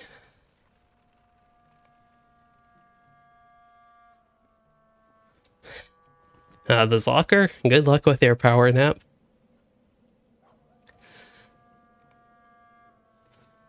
Dead is dead, in my opinion. What is this? Oh, we can get dyes? What are dyes?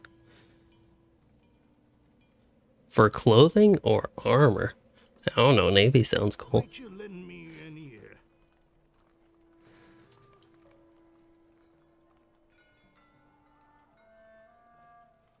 Natasha, you played the game like 10 years ago and never made it to max level. Well, max level is a lot higher than it was 10 years ago.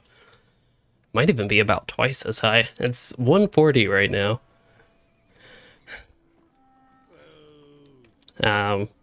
Warning, this quest is the final quest in the introduction. If you have any other quests, complete them. That seems pretty normal. It would seem Hello, TK Best. our hands have allied themselves with evil fell spirits of old. Dwaylen, follow Dwaylen. Himself Okay. did long ago. Yeah, it is 140 now. So back then, that was during Siege of, or Mines of Moria. Wow. With the terrifying ritual about With level 60. in Skorgrim's tomb. And yeah, this year it's going to go up to 150 would be the expected level. I don't see them doing different than 150. And yeah, that would be twice as high as Rise of Isengard, which is, yeah, Isengard was 75. That's crazy.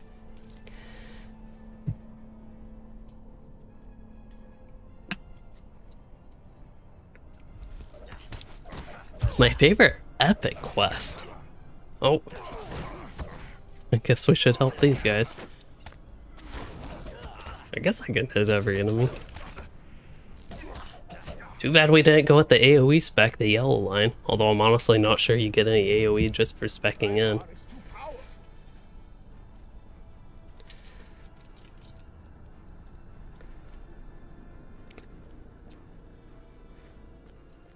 Wait. There's Dwaylen. I was wondering if there was a clear indication in game, but I guess if you actually paid attention and followed Dwaylen, and then if you used the minimap, you could see him. Do you have to actually walk up here to trigger this? Probably. Yeah, once we go here, that starts. I honestly don't know what my favorite epic quest is. See, to me, a lot of the side quests are what stand out more than the epic quest, to be honest. So I'm trying to think. I don't even know if this wouldn't have been a part of the epic, but for a story quest, I think this was a part of the Legacy of Durin book quest, but it could have been a side quest. I thought seeing the birthplace of Durin was pretty neat, and the quest with that.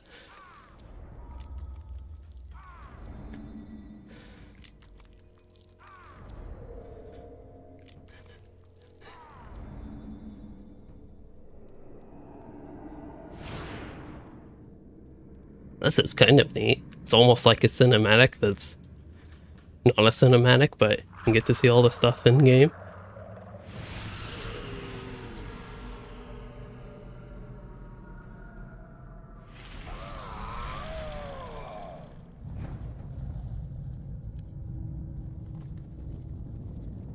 Jigsaw, I looked around but could not find the Handsome Gamer Gaming. Unless you're talking about the cat. Even though they're both the girl cats, they can be handsome too. One's eating snacks behind me.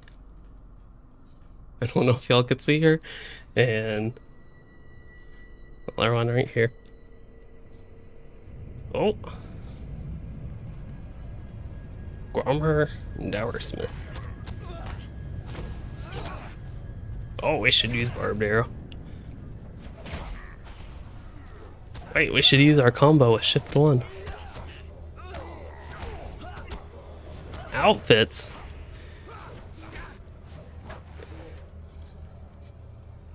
Don't you love when tips come in the middle of combat like this? Okay, robust cosmetic outfit system. Go to cosmetic tab. These items will remain in your inventory, but you can pink or sell the items. Okay, that's actually pretty straightforward. I like their introduction with that. That's the one thing. So one of the takeaways I am taking away from this. Anyway, one of the takeaways from this experience is that the new user tips are actually pretty good overall. Some of them have been a little bit odd timing, but they've been pretty decent. See, I am making a giant list of feedback, but I should be writing this as I go through this experience. The problem with streaming it is I'm just like experiencing it and not actually making a list, but the intention was to have a video kind of like that. At first, this was supposed to be just like 2 videos out of this streaming session, but I could rewatch the stream, but I don't know that I could stay in that. Maybe I could. Oh, there we go. What was I saying? Yeah, so now I feel like there's maybe 4 videos that I could do. Oh, wow. Corrupted spirits.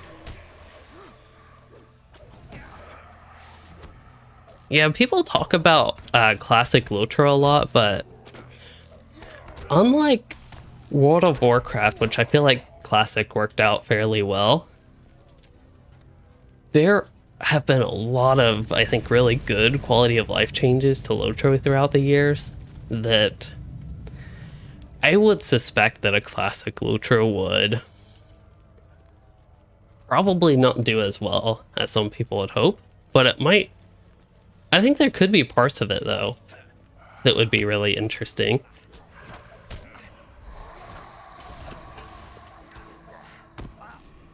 I would probably like to see some group-oriented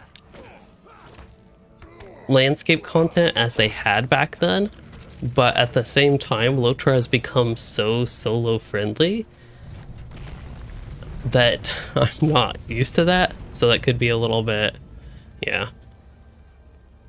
Tips could always be just shrunk down into a little shiny. Yeah, that is true. If you don't want to see the tip just pop up, having a way to access all those and all the ones that you have seen would probably be helpful. And maybe have it go on like a notification. Speaking of notifications, the alerts are, we'll move those. Again, control backslash. Just because I have the cat cam always up there, they randomly floating on the bottom right-ish. Oh, hey, we have Nui, we have titles. It's not like we're in the middle of anything important following Dwaylen. Nui the Wary. Reach the 5th level without being defeated in battle. Oops. I definitely didn't try to blindside him.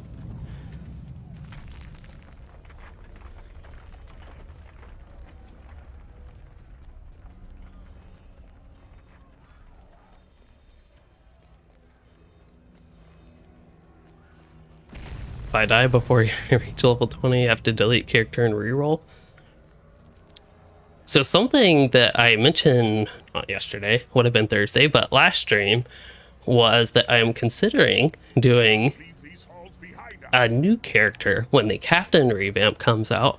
It would be Captain and Warden revamp coming out, but to get me to play the Captain, especially the solo part of the Captain, was considering leveling a new Captain. And on the idea of dying and deleting, I was thinking about it being a hardcore character. Okay, so we made it out of the intro. I didn't actually see if it told me anything when I talked to him because I am a little bit in autopilot mode. But we get a couple quests here. We should probably accept them. We get Novice. You have been acknowledged as someone who could one day influence the fate of Middle-earth. Very interesting. Milestone skill. Skill that allows you to return to a milestone swiftly. Use this item to learn the skill. Requires Novice. And then we get Reputation. We also have a bunch of stuff in our inventory. Oh. Can I go back to that old hint? So you can't actually get rid of those. Oh, I got a lot of tips coming in now that I'm out of the intro. Okay, Reputation. We kind of have a general idea, I think. I think that one's pretty straightforward. Increased standing with them can get rewards from the different reputation factions. Mail. To open mail, you must find a mailbox, but if you're a VIP, which my main account is, but I am free to play here, I have to actually go to a mailbox. I don't have email, but if I were VIP, I would have email. Here I am trying to open my mail, only available to VIP players, but we can get rid of the alert. Okay, so inventory.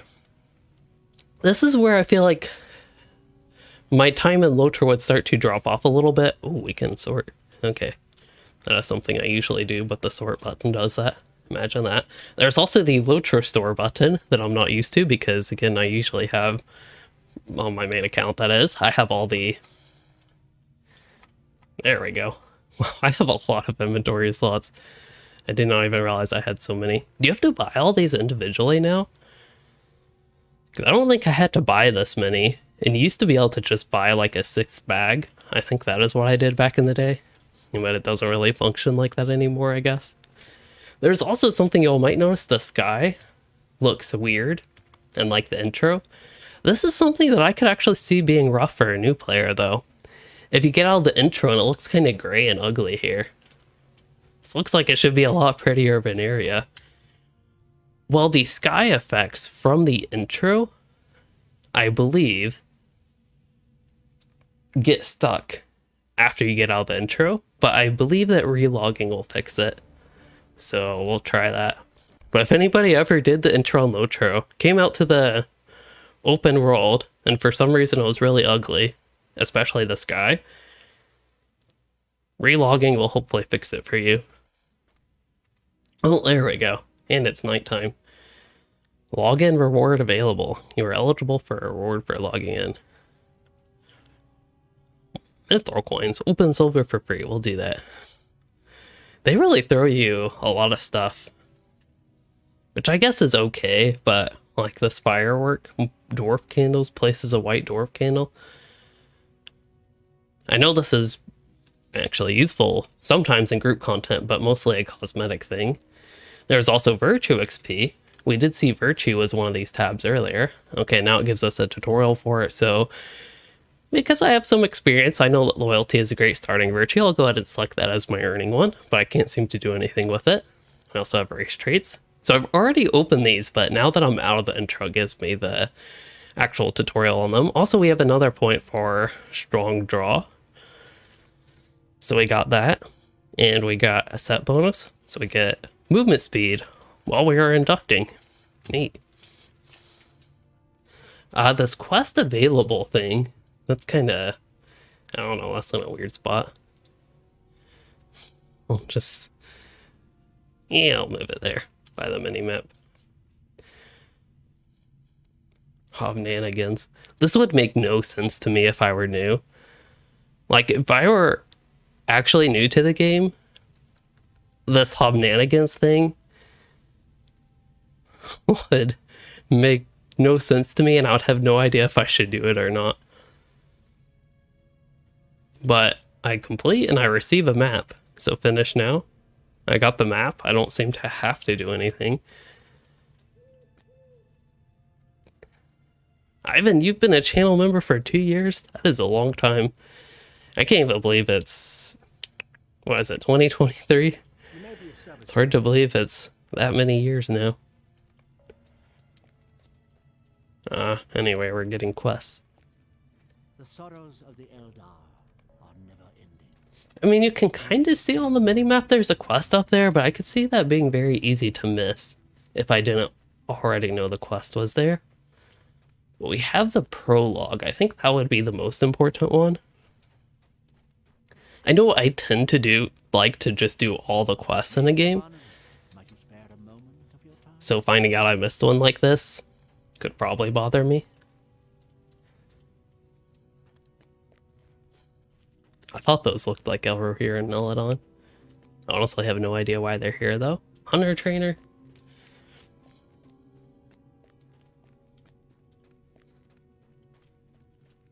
Again, right click the milestone. We'll have our return home set here, even though it kind of already is. Move that over there. Kurt, you notice that I have blue burglar video. Is that the leveling landscaping build rather than red? It's just an alternative.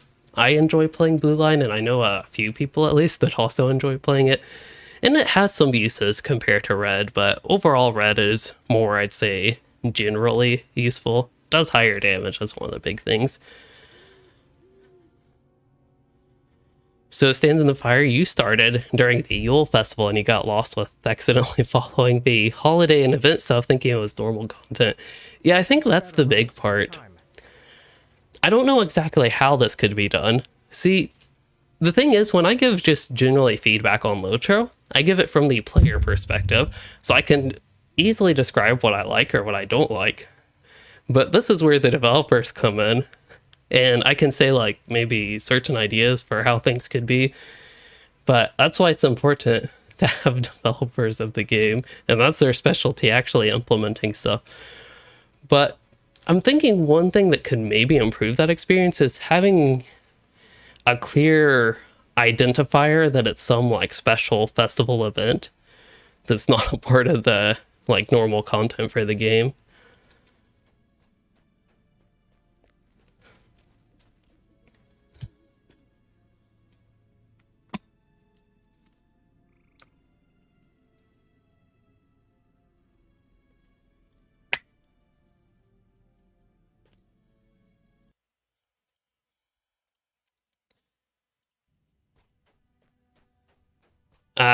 I have not like directly helped teamed up with the devs now.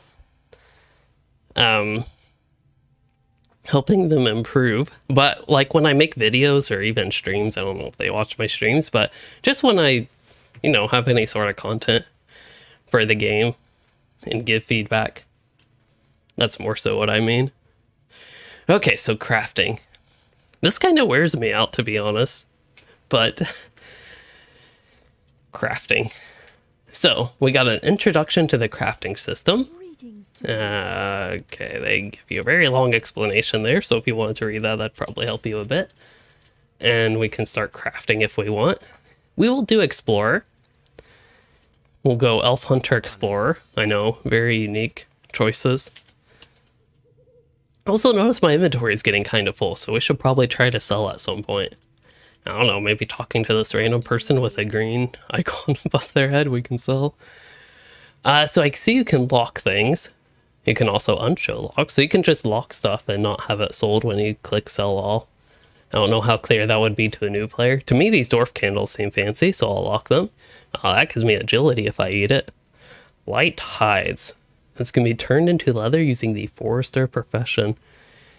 Okay, so I don't know as a new player that I would actually know that that's useful right away, but any crafting items with the green border around them, like the green background, I will lock and keep. You don't have to, but I tend to do that. At the very least, I can sell them on the auction house. I think as a free-to-play player, you can sell on the age. I'm actually not 100% sure. And Andrew, I am on Landreval for this character. I figured I might as well do the server that I already play on anyway. I also see these fancy pants. As agility, vitality, and we saw physical mastery increases our damage. I am actually curious. So each key again anchors that. But the way to see how useful an upgrade is, bind on equip.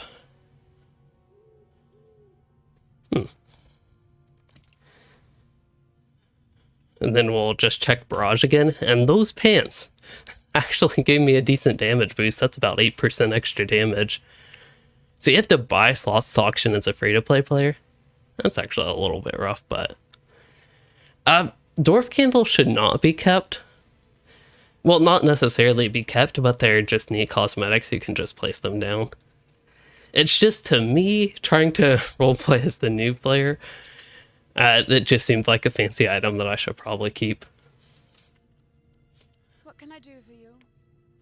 But yes, using the experience, I would probably sell it. Now, the map top shenanigans, I would also probably keep as a new player, but I don't mind selling that.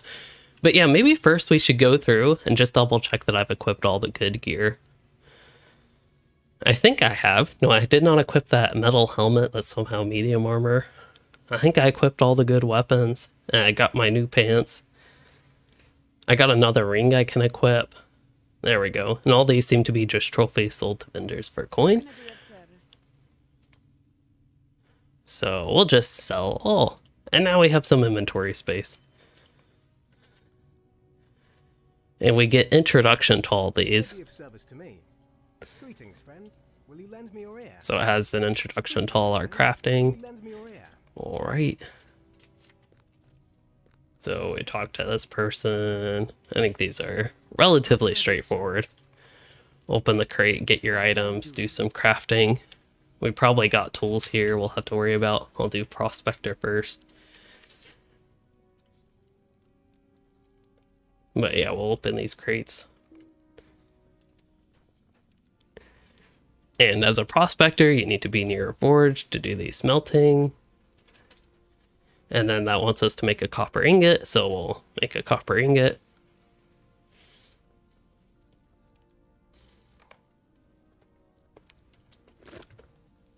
And then we bring the copper ingot to the supplier. I think these quests are fairly straightforward. They should do a tutorial on the filter system. I think that would be helpful. It's something I often bring up. So once you press Alt-R, they give you a tutorial on it. But then you have to actually like know it's a thing to press that, I think, unless you accidentally press it. But yeah, you can filter loot, you can filter quests, you can filter sounds.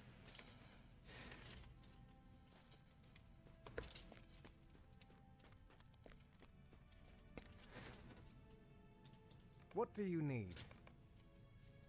Open more crates. I think these are helpful if you're just starting out with crafting. We'll do this to do the tailor one first, I guess. And we need to make a rough cloth cloak. Wow, crafting is really slow. I forgot how slow it was. And then let's do the forester tools. And they want us to make both a rowan board and brushlight leather. Yeah, I think I really agree, Shadram, that one of the annoying things for crafting early on is that you have to have a separate tool for each profession. Which it really is more annoying than anything else, is also how I would describe it. Conveniently, in the LOTRO store, you can buy the universal toolkit and don't need one, or you can have sorry, nose itching, but you can have a metalsmith craft you a tool for your vocation that allows you to do all the things for the vocation. So you could get an explorer one, I think is the way it works, but that would have like forester, prospector, and tailor all at once. I think it's like explorer's tools, something like that. But that is something that could be very helpful. Oh, Shagrath from far away, at least for me, in Croatia. Probably really late there.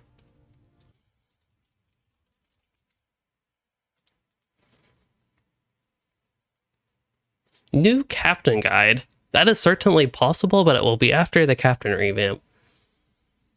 Inventory really is the end game of LOTRO. I feel like that's the big thing. So I got out of this intro experience, excited to go to the open world and just do quests, but I have to, I guess getting crafting, you know, take a little bit of time, but I'd have to manage my inventory, and it's just giving me a lot of different things to set up. I'm not sure that they have set any estimated release date for the Captain and Warden revamp, but the beta, as far as I know, is still expected for next week. But I have not heard much on that since earlier this week. Or really last week.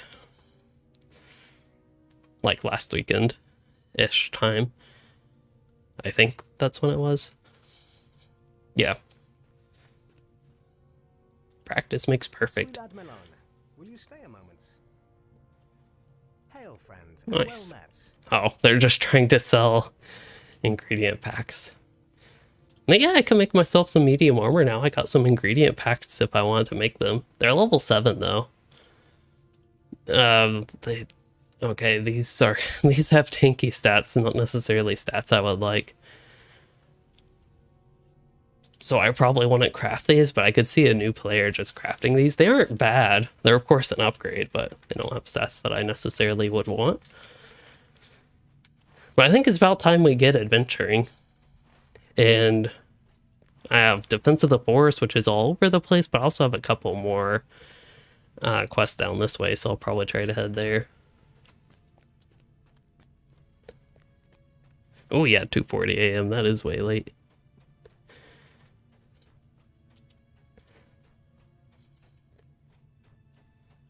I guess I can ride my mount. Wait, why is my mouse not clicking?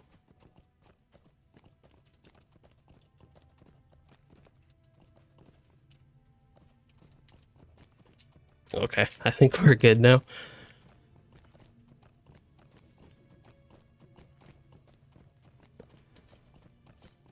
Yeah, I think for Captain in general, yes, Surstrike buff up would be good.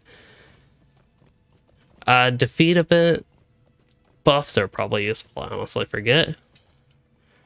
Being in both battle states is generally useful, but I think while landscape and not in group content especially, you shouldn't necessarily need the defensive state up that much. But definitely the battle dread is good to have up, but also the finishers are useful just for finishing off mobs.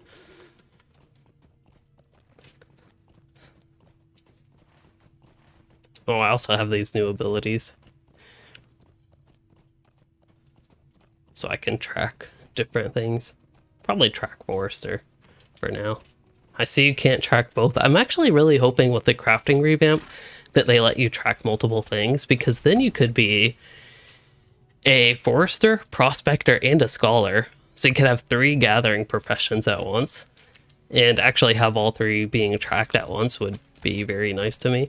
That would just really help with a pure gathering character, and something I would love to see.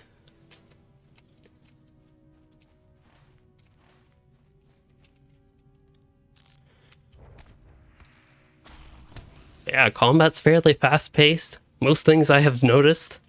Trying to think of Hunter from a new player experience, which pretty much matches like the way I think of Hunter anyway. I've noticed that Barrage is very strong, but it costs focus, so I have to use my focus builders first, which are on the left here. Penetrating Shot is not bad, but Barrage is stronger. That's pretty much why I use Barrage.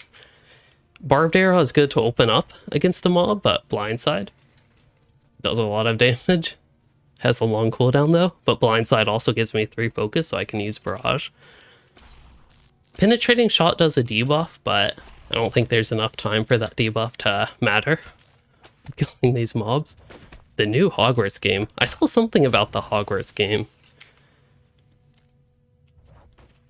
Is that actually becoming a thing?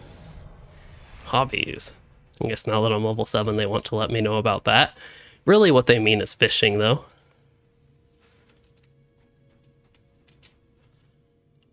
And mounts. Hey, we got a mount at like level 3 or something. That's a little bit late. Map. Already done figured out the map.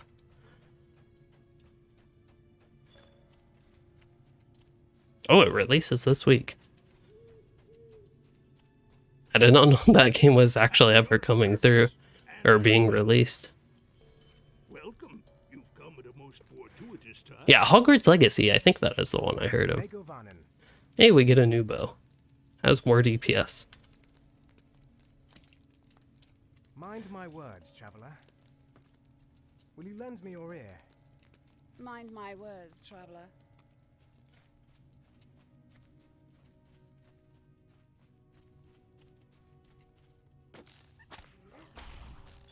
But yeah, maybe I'll look a little bit more into the game, but I wonder what it would be like.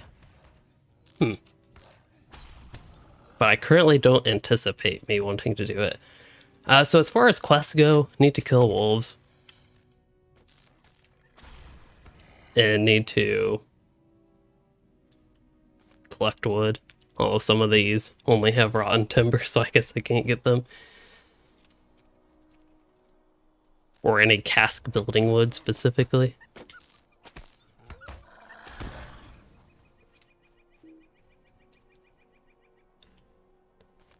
But yeah, I think we're finally at a point where I can pretty much just do... Oh, got a lot of notifications. Quest item. Bring the iron collar to Overlost. Well, I guess we looted that from a wolf, but they kind of get you started on that. I think that could be easy to miss. Oh, deeds. So here we have deeds, and deeds are actually, I think they're important for any character, but being on a free-to-play account and just starting out, I think deeds are a little bit extra important because of the LOTRO points they give. So that is something I would definitely want to pay attention to. So the way it seems to be framed in this tooltip is that deeds just track your personal accomplishments. And then it says what tiles or traits you can earn from completing them. But I think one of the bigger things with deeds that maybe they are underselling here is how useful they are. Deeds are, I think, in a way almost more important than regular side quests. They're of course completely different. Like side quests typically have a story, you do a set of side quests and you progress through the zone that way. They give you XP, you level up. But deeds give you a little bit more permanent type benefits. Like if you get gear from a quest, you'll eventually replace that gear. If you get XP from a quest, it's just another source of XP. But deeds give you virtue XP, LOTRO points, reputation, that's kind of like quest, but LOTRO points and virtue traits, virtue XP for virtue traits, and then also eventually racial traits, as well as Riff said. So I feel like they undersell that a little bit.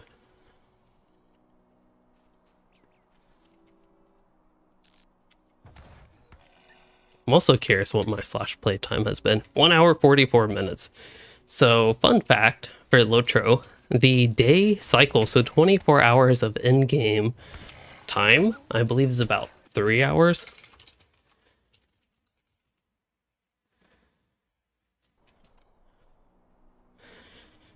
So, I have, in my entire time playing, it's been about half a day, so about 12 hours, all the stuff that I've done, just for random interest. All the traveling I've done, all the helping people that I've done. Hey, Elf Satchel. I need that. That's Aberthal's pack. We found Aberthal, or Aberthal's pack. We found his pack. We did not find him.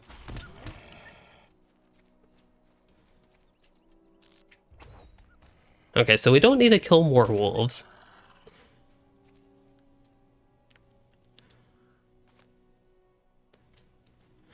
How do you find important deeds? That's a good question. Besides just kind of browsing, I think without already knowing in general what the important deeds are, I think you'd just have to click through every deed and see what sort of rewards they give. So like this exploration deed gives virtue XP, so I know that one's useful. It also gives LOTRO points.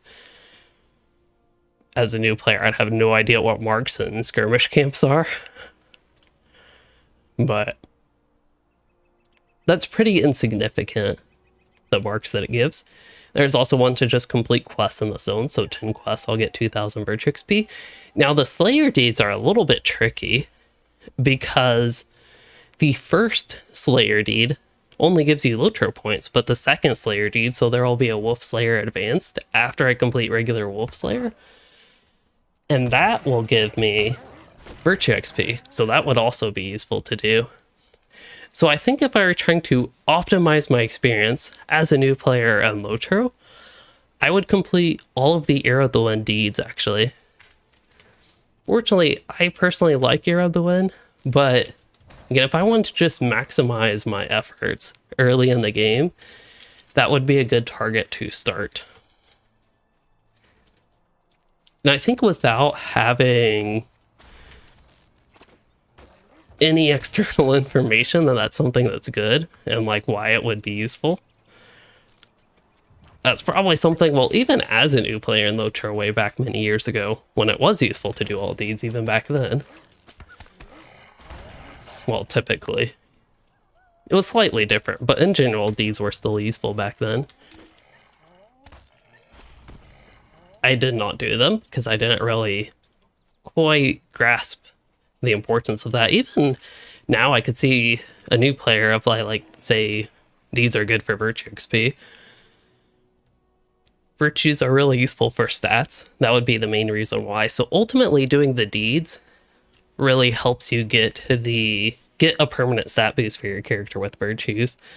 Importantly, you have to be sure to select useful virtues as the earning ones. So I have guides on like what's good for what classes. But typically, just for very quick reference, loyalty and wit are two pretty universal ones that are good to start out with, that are independent of class mostly. So knowing what I know about the Wolf Slayer deed, or about Slayer deeds, and this being a good place for wolves, maybe we'll sit here a little bit and kill wolves so the advanced deed shows up. James, you were wondering if LOTRO is still played by a lot of people. It depends what you mean by a lot, but it's got a pretty decent amount of people that play it.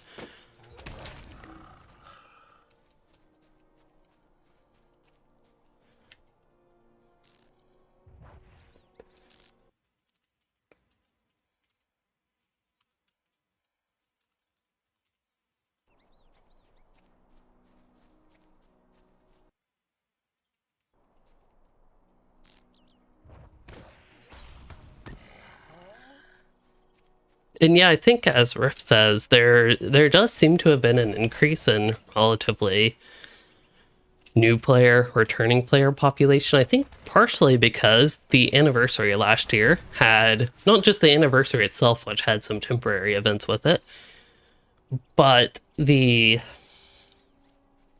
update that was around that time had a monetization revamp for the game, which made it much more friendly for free-to-play players and even paying players, which was pretty nice.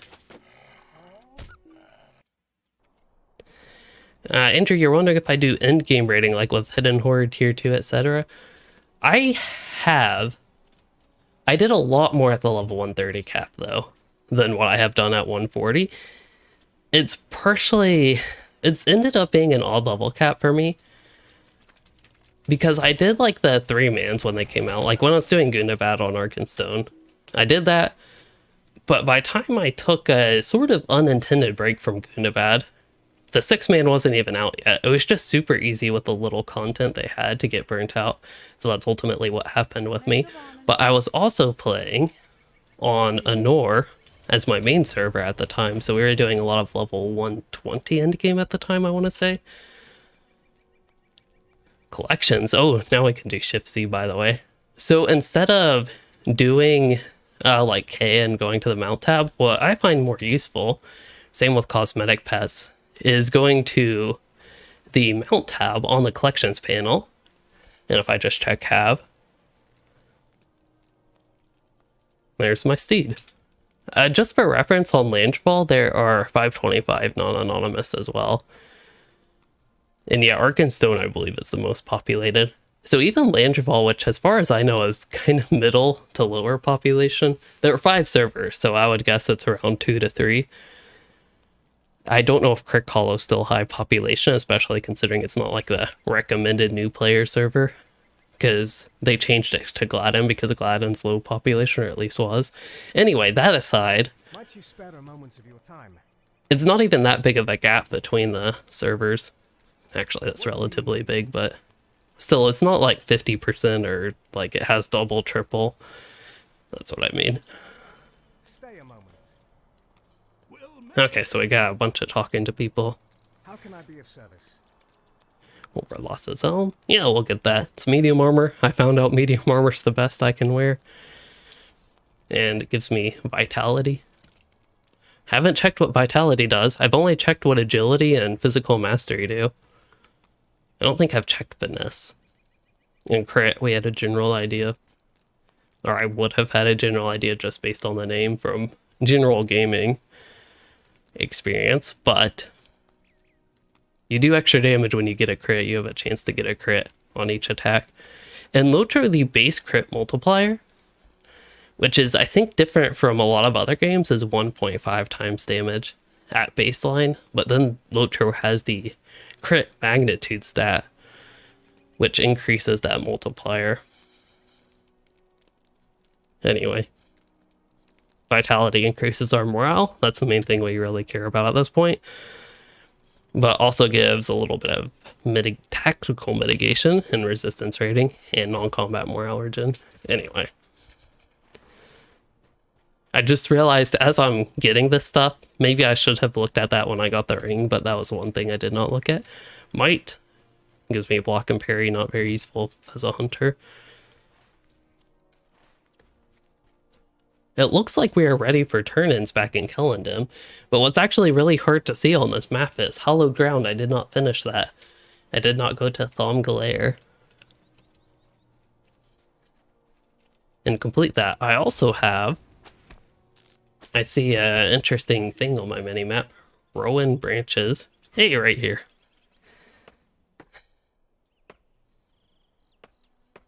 This chopping is so slow compared to what I'm used to. Wow.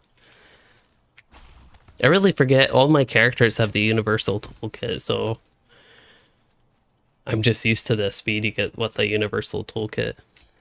James, thank you for the $5 super chat there. I really do appreciate it.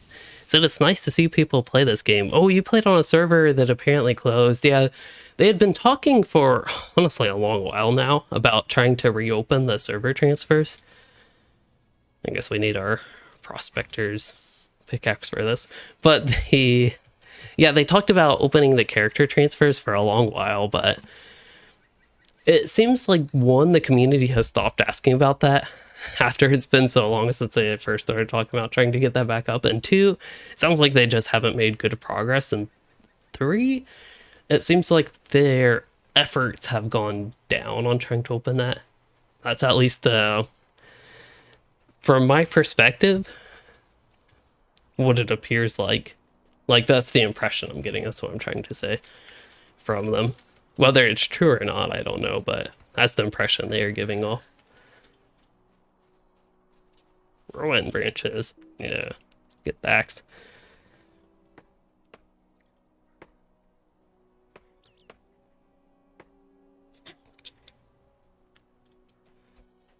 Uh-oh. Somebody having issues getting LOTRO installed. Oh yeah, so back to the rating question. Or not getting LOTRO installed, but getting it to run.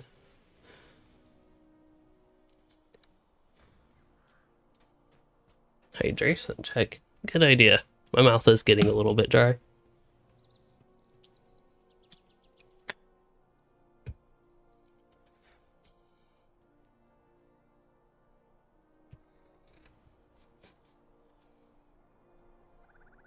I think Piper thought you said Piper check.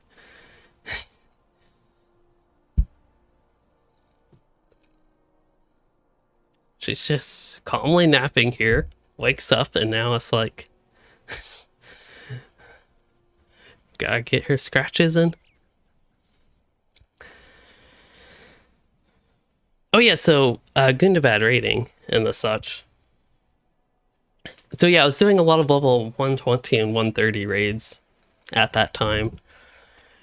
And then, even with Mordor, we did a little bit. I don't know. I don't remember the exact release schedule between them, but I think it was 120 by time with Gundabad. But anyway, yeah, I did a lot of level 130 raids when that was the cap. And then when Nor got to 120 and 130, I was doing those when, like, after the Gundabad raid came out. So now that my kin transferred to Landreval a few months ago, we still have not actually run Hidden Horde. But I have done a lot of smaller group content than raid size. And I honestly...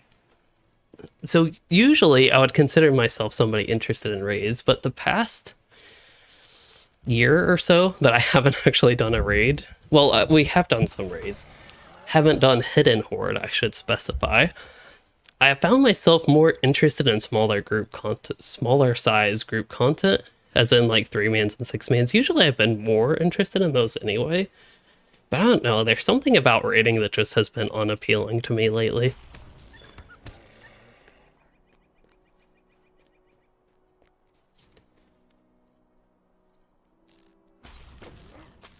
I also tend to find smaller size group content, smaller group size to be more specific. I tend to find it a little bit more engaging, and it's easier to interact with other players in the group when there are fewer of them.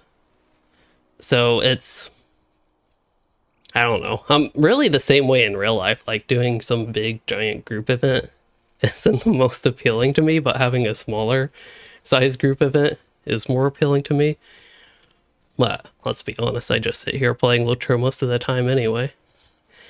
Brian, thank you for the $50 super chat. That is quite crazy.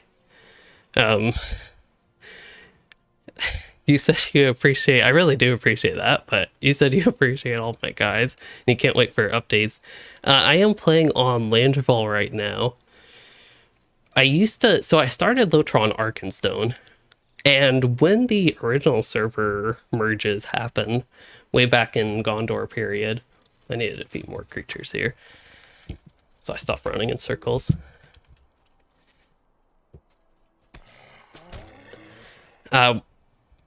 I was surprised that Arkenstone actually stayed up, and a lot of people I played with were as well. But then, when the legendary servers launched with the Nor, a lot of people that I originally played with on Arkenstone came back to the game. A lot of them stopped playing around Gondor, around Gondor Rohan times. So they came back with the Nor. So then Anor actually ended up becoming my main server. I would play on Arkenstone like when new updates came out for level cap that Anor didn't have. But then when Anor caught up to the regular servers, we transferred off, and the kin ultimately voted for Arkenstone. So we had like a very big kin vote. We had like 3 rounds. It was kind of crazy. Just because, I mean, there were a lot of people, and people played on different servers. Like, it wasn't just a group of us from Arkenstone. After a few years, we got new people that never played with before. Some were on, like, Crick Hollow, I think. I think some did come from Landval. Some people who played on Arkenstone, if I remember correctly, didn't necessarily like Arkenstone. I liked Arkenstone. That, honestly, I think was the server I ended up voting for. We also we were going to go to an NA server, because that's where most of us were from. Also, I think, nope, I'm not ready for turn-in. I feel like that would be easy. I always miss this, so I'm guessing it would be easy for a new player to also miss that you have to, after killing the creatures, you have to place the token upon the stone table up there. But yeah, with all this rambling, the point is I'm on Landval now, and we ultimately voted to go to Landval. I still have some characters on Arkenstone, but I don't really play there.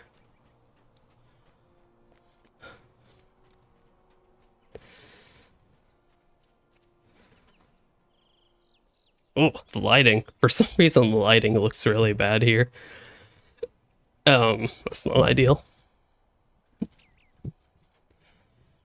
But I was just thinking, my armor, it's kind of ugly, to be honest. I think it's a great low-level armor.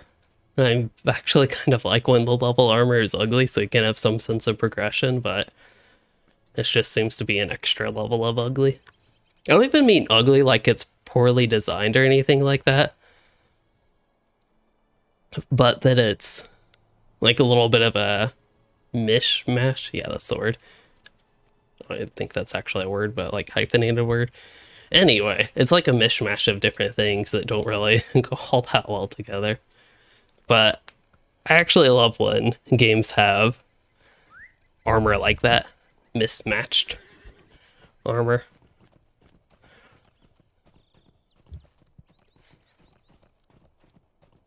It helps give, I think, a sense of epicness when you actually get more epic armor.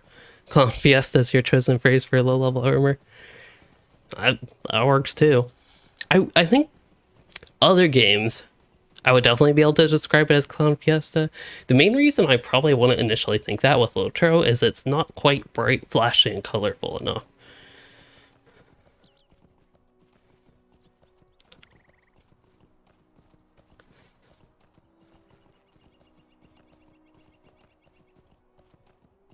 Nice wide open area, but makes it take a while to travel. I didn't even need to go this far south.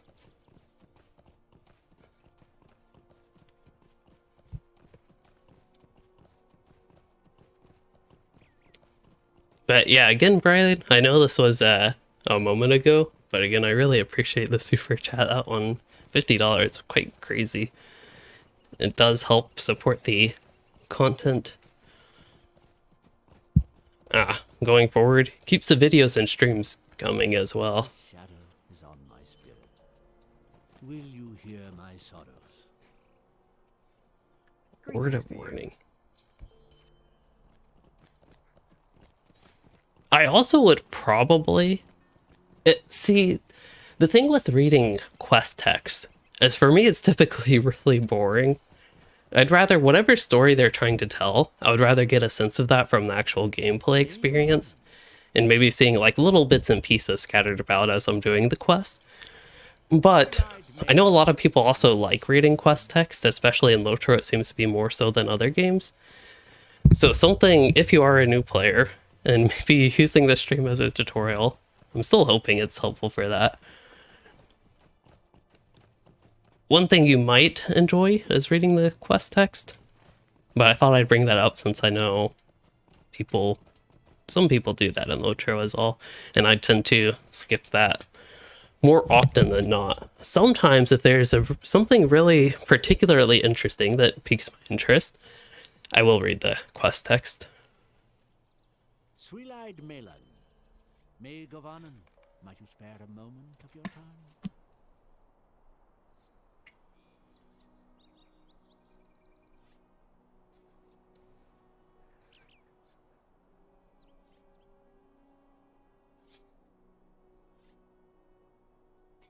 She seemed interested in it.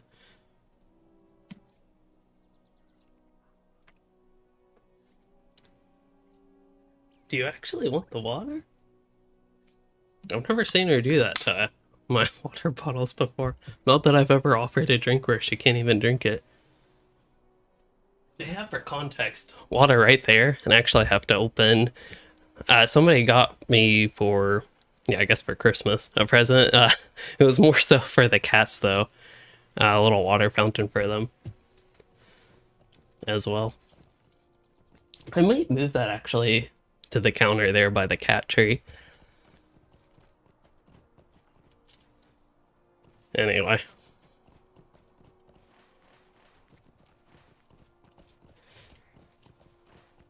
Okay. So I see I have to travel. Hopefully I haven't missed any quests.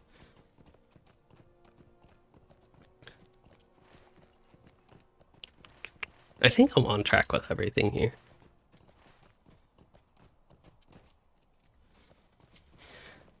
I also suspect if I really were a new player, I would try to start travels by the road, but ultimately, it doesn't matter. You can travel how you wish to where you wish.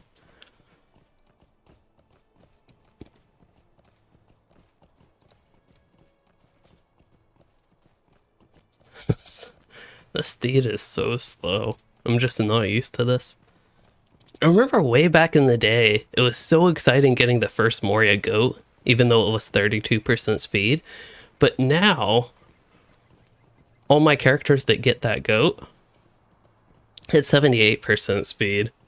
So it takes away a little bit of the excitement, I think, of progressing the mount speed. And if I remember correctly, way back in the day, the first mount you got was 32%, and then you could get like a 62% one at, I don't know, level 40. Was it like 30? You got the slow steed, then 40, the fast steed. If anybody played around then and remembers. Also, my legs are getting a little bit tired of standing.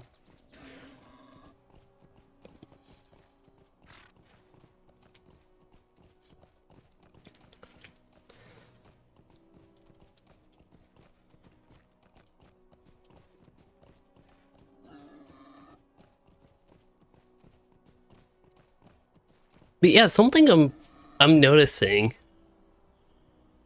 is that with crafting and gathering, I haven't been bothered to go around gathering materials. Mostly because of the annoyance of having to make sure I have the right tool equipped, and it takes so long to get them. That's probably something I should do a little bit more. Because I think normally in a game I would like just be all for trying to gather all I can.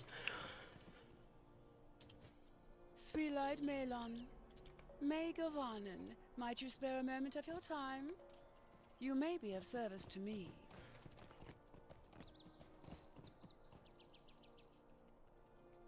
Well, we have to defeat goblins. The questing is picking up. Like, I already know how Ear of the Wind questing is, but I've really been paying attention to all the traveling and just kind of wandering around rather than going to quest camps. But I have noticed as well that it is picking up here.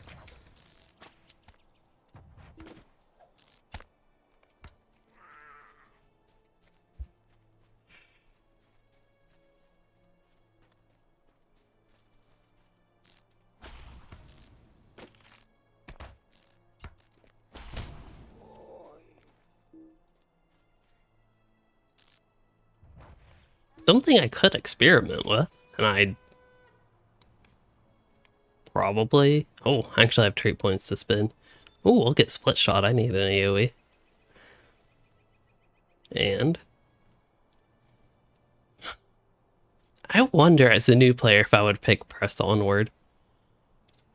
I think it can be a good option to pick, but I haven't run into situations where I really need the healer power. So maybe I would like reduce focus cost of skills by 1. I don't think that's overall very impactful. Wait, what was this trait? Oh yeah, quick shot can give me bonus focus. Probably wouldn't worry about that too much either.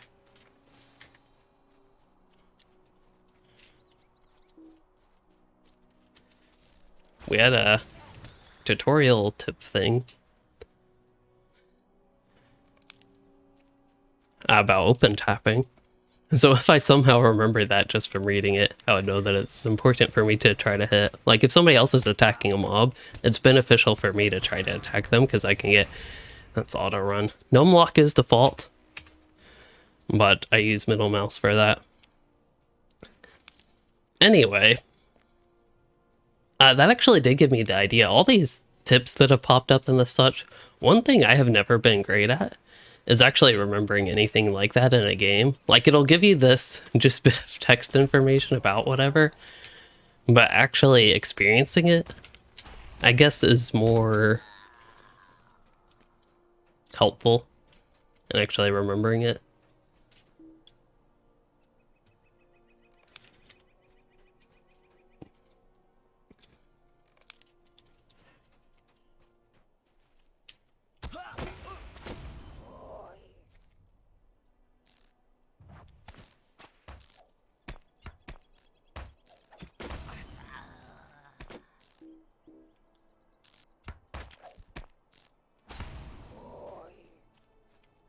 I also realize with these quests that I already know where I'm going, but I would probably have to look at the map a lot more if I really wanted to know where to go.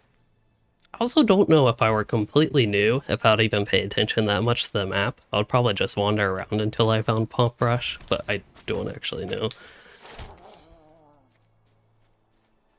But here he is. We also need one more wine flask, which I... Oh no, you get that from killing the goblins. I was like, you don't get that from the vines, you might get the grapes for the wine. Which again, that just sounds like ruined grapes to me.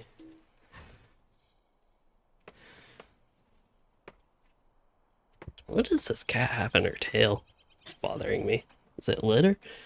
That's the main thing I think it could be. Just cat litter that got stuck in her tail somehow.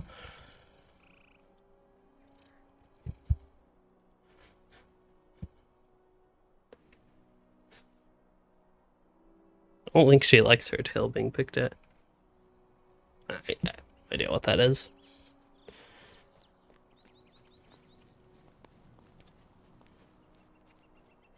I guess we can get on our mount.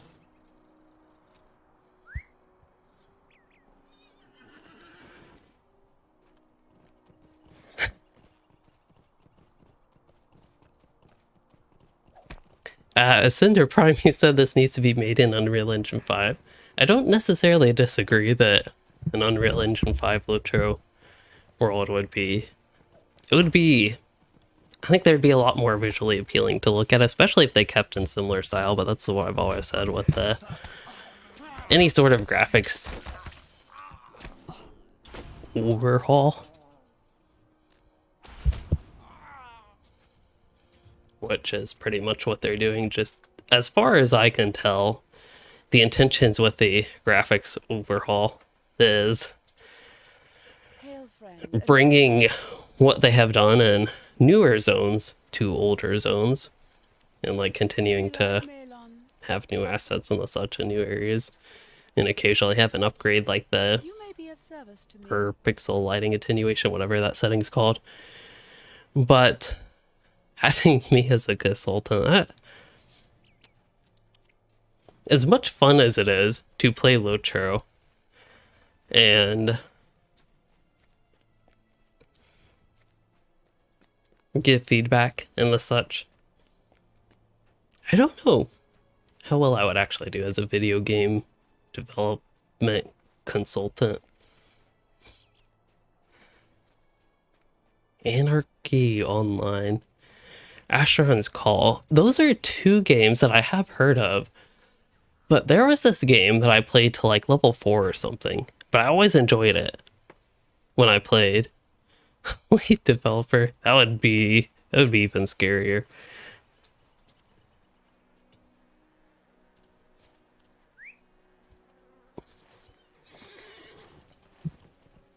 Looks like we go back south to Kellendam.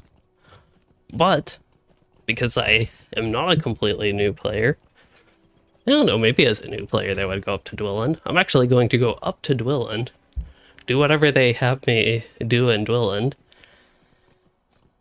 or pick up whatever I can in Dwilland, and then go back down to Kellendam. Also, scary is good. I did not mean that necessarily in a bad way. Because ultimately, that's how you grow.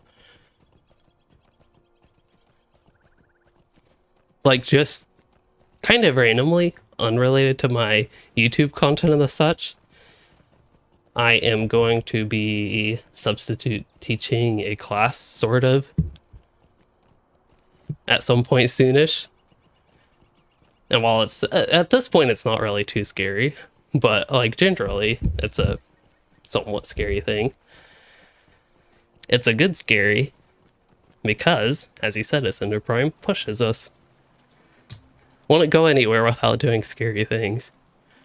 How can I be of service? Mind my words, traveler.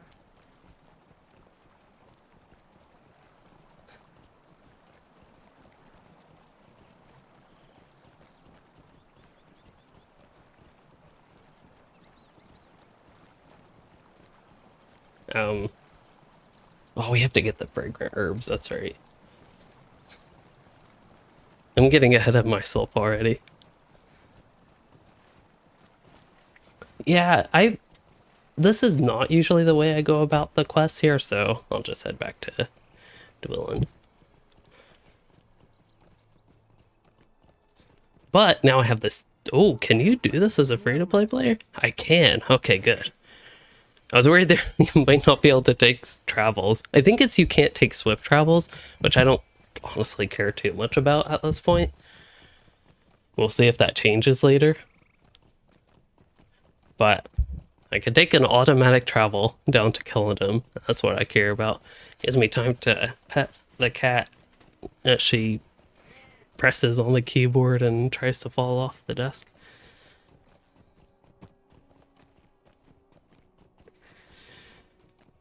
I also might have to sit down.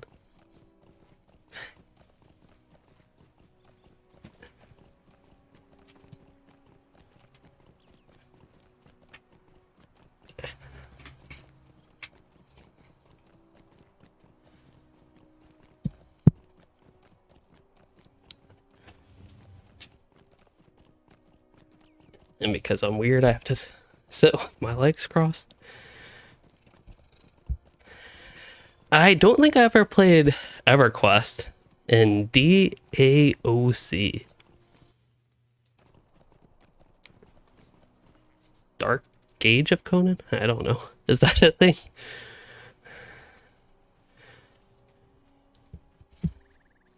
Dark Age of Camelot, okay. I have not played that one either. I'm trying to think, was it... I might actually look real quick. Oh, do I want Might or Fate? Neither of those are particularly great, but spoiler, Fate is better than might for honor. So what was the first one? Astronaut's Call. Is that the one that I played?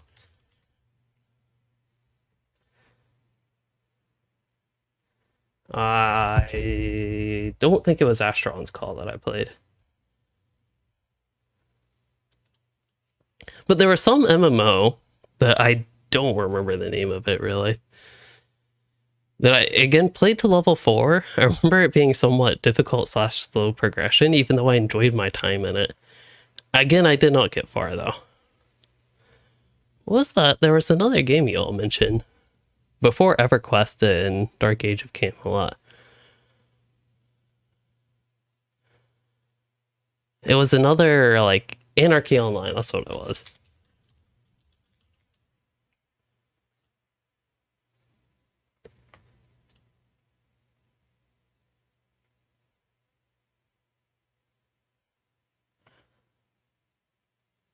And when I just go to Google and look at the images, I don't really share anything that's actually useful for me to tell if that was the game or not.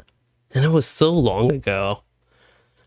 I don't think it was Anarchy Online either. Although it could have been. This screenshot looks a little bit like it.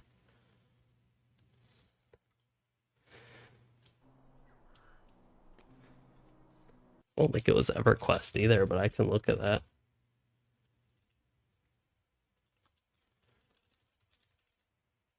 I think it would have had to have been either a free trial game or free to play. Also, it being a free trial may have been why I only got so far. But I don't think either of those were it anyway. Okay, back to LOTRO.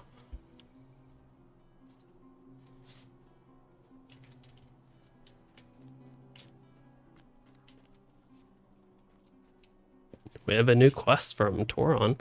Did I ever turn in my quests here? Honestly, stopped paying attention to what I was doing. Oh, leaving Middle Earth.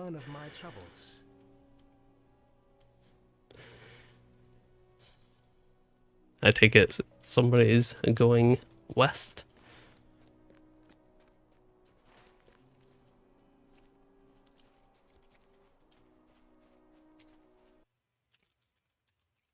Ultima Online. That's another new one. Okay, definitely wasn't that one.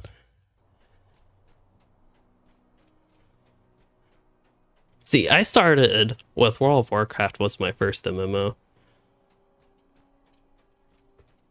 And I don't know if it was like a couple of years later, my brother started Lord of the Rings Online. And I tried a lore master, which I think was a mistake. Also, the combat system. This is something that has... I don't think I've talked all too much about, but the combat system in LOTRO, for being a classic MMO, is very different than other MMOs, even older MMOs that I have played. Because your skill time is based on mostly animations. Like, I think in the past there were some other things that were big factors, and maybe even for some classes there's still like animation delay, but it is based on animation rather than other games have global cooldowns, which I think in WoW is like 1 second at baseline. So you have this very consistent global cooldown of 1 second just between your use of abilities. So if I press Hunter might not be the greatest example, but if I press Barrage, 1 second later I could use Penetrating Shot. Whereas in LOTRO, oh, it was 1.5. Okay.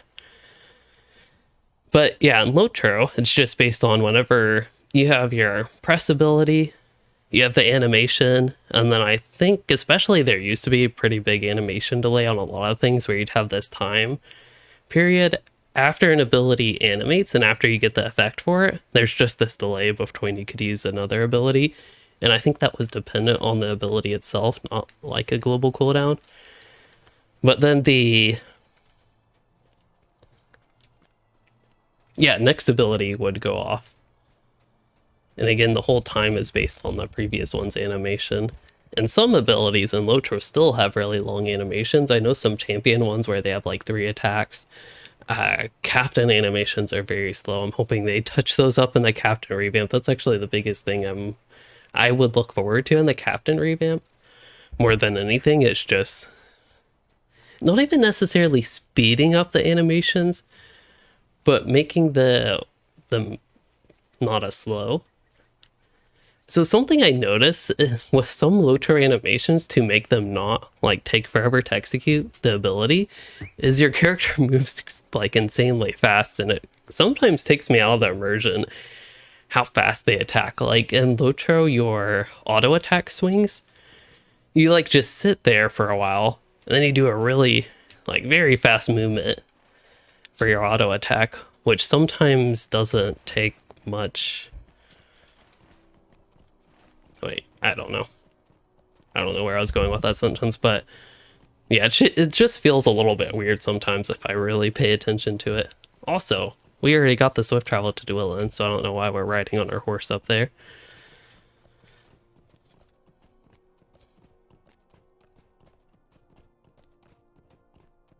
Had a bunch of cat fur on my keyboard somehow. I don't know why that always happens. What do you need? No, it's just floating around in the air, eventually gonna land back on the keyboard.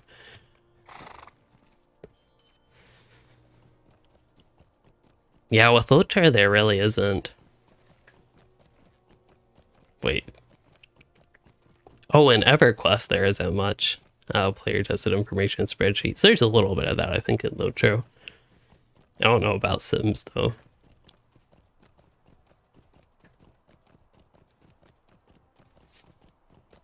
Also, while I read chat, I can have a little bit better viewing angle. F12, for anybody that doesn't know.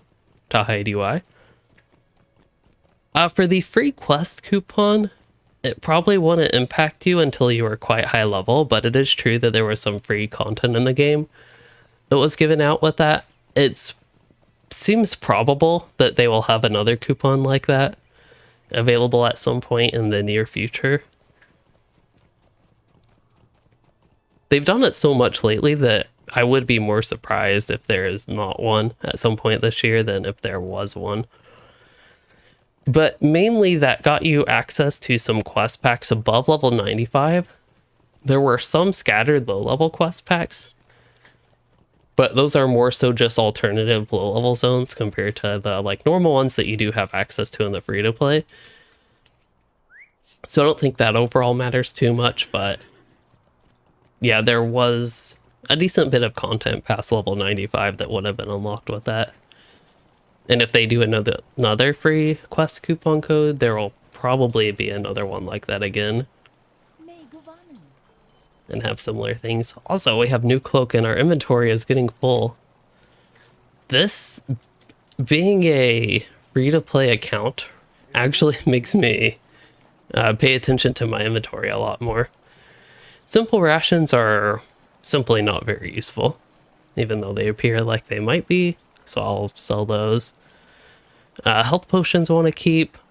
I technically would want to keep this Tailor scroll. I know on my main account I don't even bother with scrolls anymore, but that would be useful for this character, and he is a tailor, so I can actually just, if I can find it, I can open that. Eventually, there we go. And then I can learn that recipe to make those heavy padded leggings. That almost feels like what I'm wearing right now with faux fur lined sweatpants. Is that what they're called? I just call them comfy pants basically, because it's relatively rare that it's actually this chilly inside, and I like it this chilly. I've also found that compared to just a year ago, I've actually sort of adapted to the warmer temperature since I moved. I don't really care about keeping this, but typically I would hoard anything that's like somewhat related to crafting, but I have limited inventory space, so I don't mind selling an optional crafting ingredient for cooking.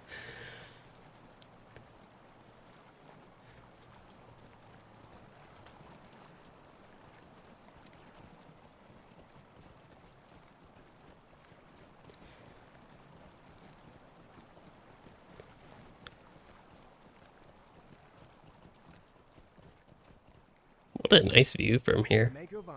Will you lend me your ear? That is one thing that I almost feel like I take for granted.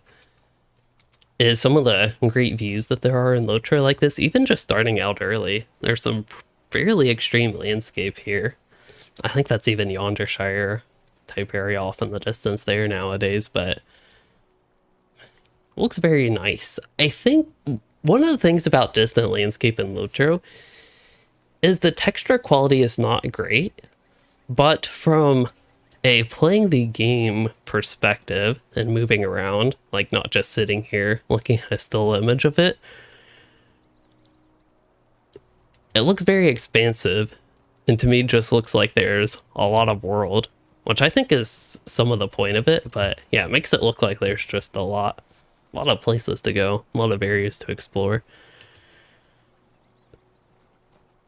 I think that's something like that's trying to pretend to be a new player here that I haven't really thought of too much, but the excitement of exploring the world of LOTRO, there are a lot of great looking zones, great zones to quest in. We have the area we're looking right now is kind of Shire, Yondershire, then Evendom and Forakel up there. But yeah, there's this little area. Actually fairly large areas. You got Misty Mountains, Eregion, this even goes down here, this area. Then you right click again, so that's Eriador, which is a relatively, well, that's good, it's a big chunk of Eriador. There's a big chunk of Eriador. But then you have like Rohan and Gondor, which I feel like the map skill here gets a little bit thrown off because Rohan, it seems a lot bigger in game than what this map would suggest, given the size of everything in Eriador. Like, based on, yeah, the size of the zones in Rovanian, up north even, it would, if that was the initial scale, Eriador would actually be, like, really huge. Eriador is, like, it's fairly big, but, yeah, Rohan, Luis, I'll pet the cat for you. I'm getting a bit hungry. But that's kind of random. But yeah, there's just so many areas in the game. Rohan and Gondor are all pretty massive. We'll be getting whatever the new look of Gondor is in update 36, I think, if I remember correctly. Anyway, yeah, that would be one exciting thing. Like, I of course have explored. I've done most. I haven't done every single piece of content in the game, but I've done most content in LOTRO. I've explored The sorrows of the most parts of most areas. Will you hear my sorrows? Cat B typing zeros. I am not typing all those zeros. How many did she even type? Okay, not that many.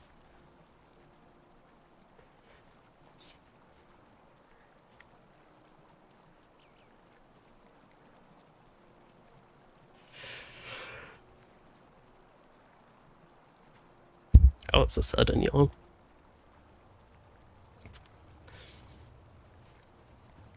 Anyway, we have quests to do. I can tell that I am actually slowing down a little bit just after having played a while.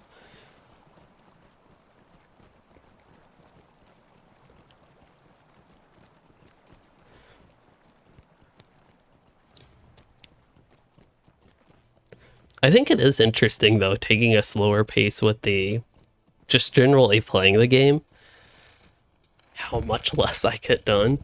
Because I already feel like I play the game kind of slowly, even though it seems like in reality I go through the game relatively quickly. But yeah, now it really seems like my normal experience through the game is very fast compared to what I'm doing here. Also, sorry for the microphone punches. Hopefully they're not loud. But you can blame the cat for that.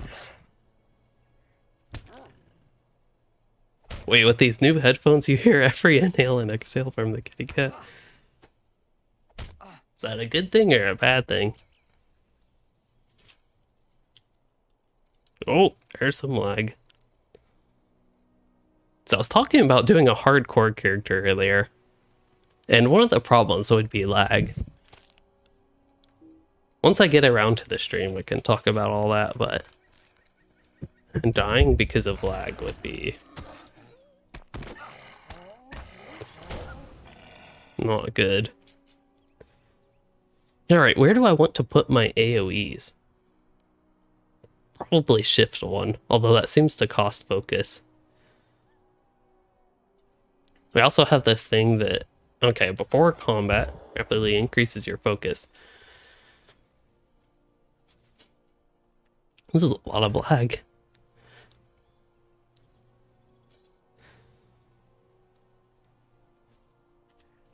Or that ability didn't work. Okay, it didn't work.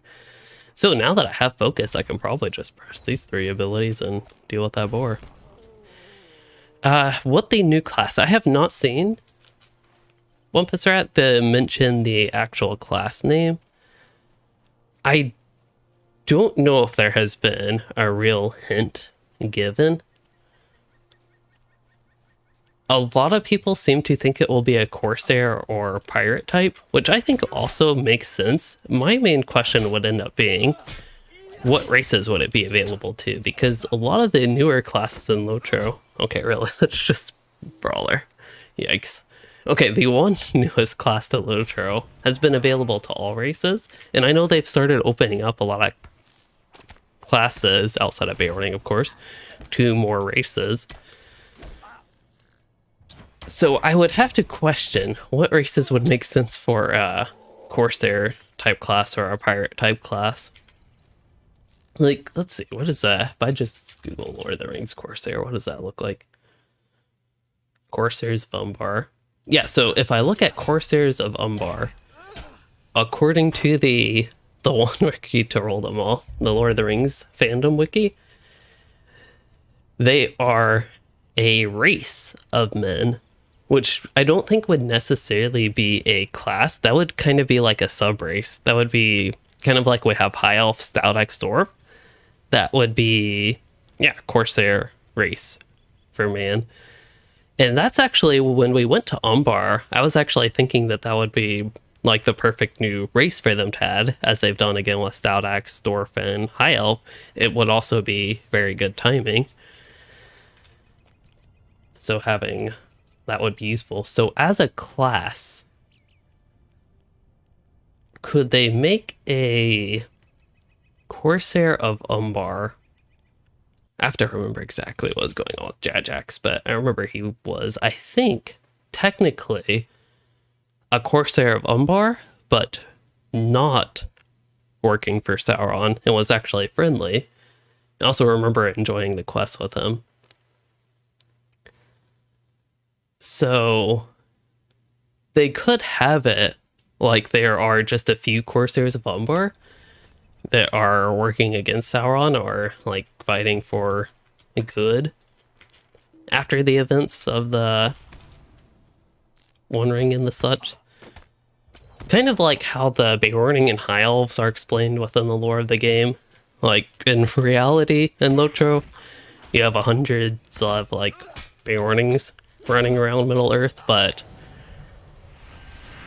the way it's more so played out is that they are rare. And if you ignore all the other Beornings that are around, you're like just one Beorning in Middle Earth. Also, we got Instance Finder, so I think this is where the game starts getting a little bit more iffy, but they have the tutorial here, so you wait, what? There are 3, huh? Uh-oh, they need to update this, because according to the tutorial tip here, there are 3 tabs on the Instance Finder. Spoiler, there's only 1 tab. There aren't even tabs. So that's a little bit outdated, and that doesn't help us. I'm now allowed to enter monster play. Can you actually play as a monster as a free-to-play account? I'm not entirely sure. Now, my items will be damaged whenever I'm defeated. Well, let's just not get defeated and we won't have to worry about that. But honestly, just... Wait, you can run these Gondor epic battles? I thought you would have had to buy these.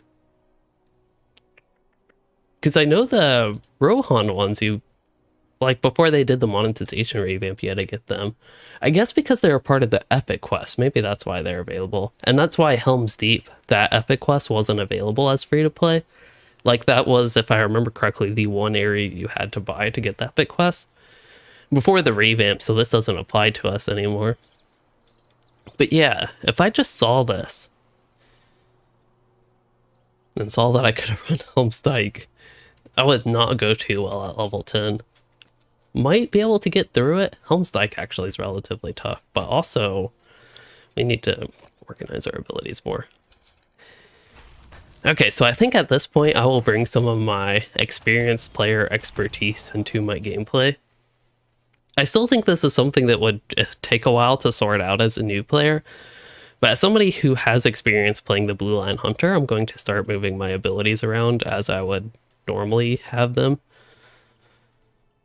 And yeah, I'd probably go something like this. I think Split Shot I would easily have at control, but that doesn't seem right now. Do I not have quests here? Wait, did I ever have any quests here? Did I just like autopilot run here without quests? Uh-oh. Or did I do some quests here, but I didn't have the other ones? Quest log. This is our first time opening that. Wow. I guess that's I don't know, a good thing I haven't needed to open the quest log until now. But yeah, this was a big noob moment because I forgot to do the damp fragrant herbs quest. I really don't know. Did I just go there though without any quests? Like I'm just so used to going there after I get to Dwellend.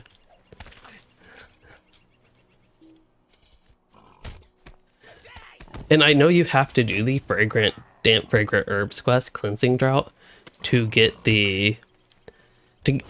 all the quests there, because I think you can get some of them for Dull Ring quests, but not all of them without that.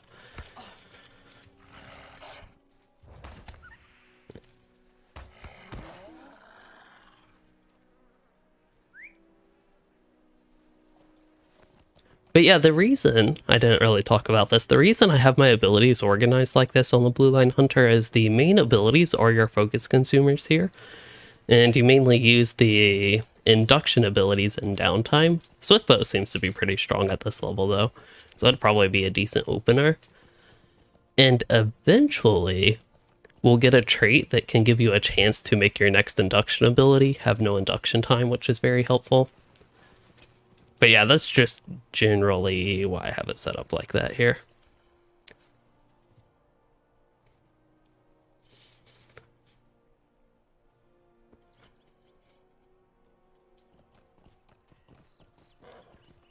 But I'm thinking, well, maybe get to Gondamon.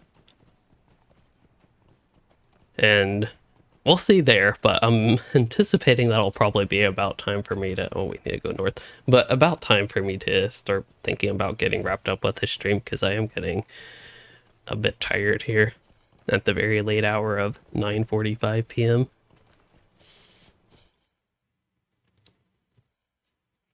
But we'll see.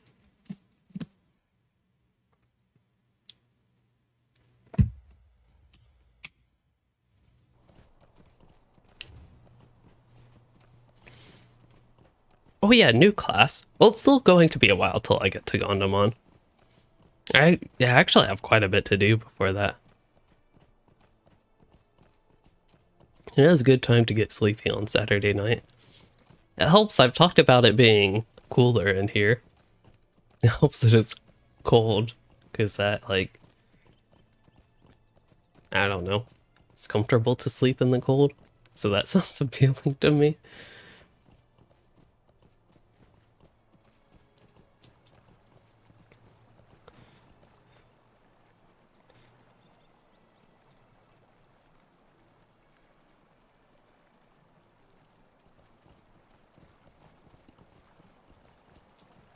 Okay, we need to get her damp fragrant herbs.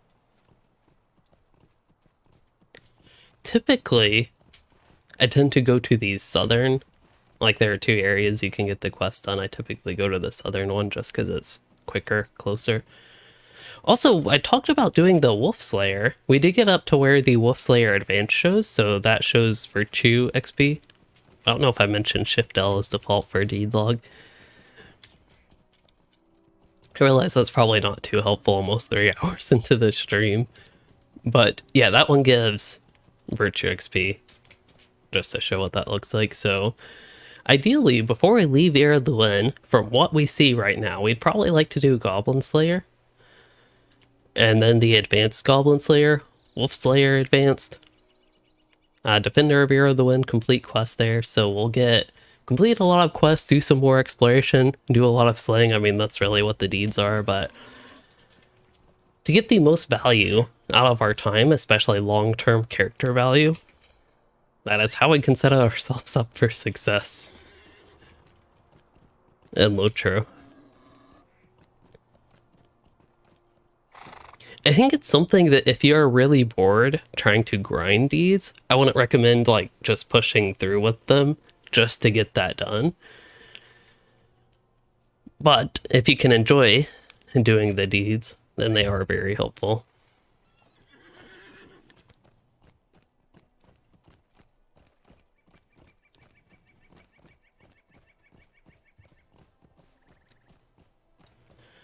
So Chevron, he said, you have to tell me, okay, when you started playing LOTRO again, you went to my character guides, and you redid your lore master. Oh, and it works so nicely. Glad it has been helpful. I know the lore master videos are relatively old. At least the build guides, they're mostly up to date. There have been some minor changes, but I don't think they really impact the trait choices too much. So while some things are different on the lore master, ultimately the ultimate effect of the whatever difference is doesn't impact the actual trait choices too much from way back then. Might you spare a moment of your time? Item usage. Quests may require to use items. Okay, so that actually gives you... That's helpful. But here are the quests that I'm used to in Dol Ring Quest.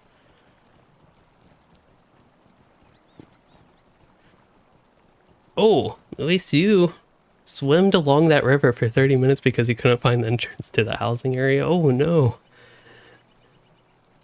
That's a long time to be swimming in the river. I can get my mouth to work.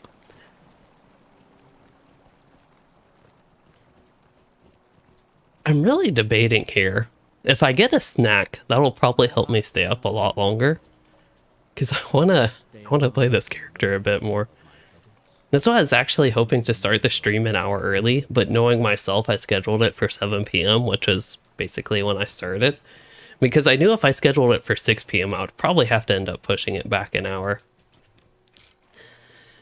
But yeah, okay, it does look like we did some quests in Dwelland, but just didn't have all of them. I think that's an easy, I'd almost call it a mistake a new player could make, but for me, it is a mistake. But I don't know necessarily for a new player that I'd call it like they just made a mistake, because you can just go back. But what it ultimately creates is back and forth, where if I had all these quests at once and actually did the quests in the, I guess, order the game intended, I would have had all, I think, 4 quests to go to Dol Ring West, whereas this time I had it split up in 2 different quest sets there.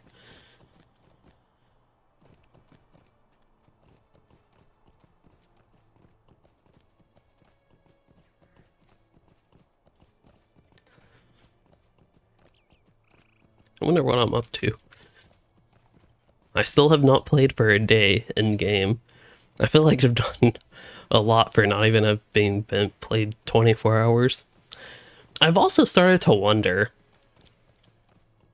characters don't really sleep in this game.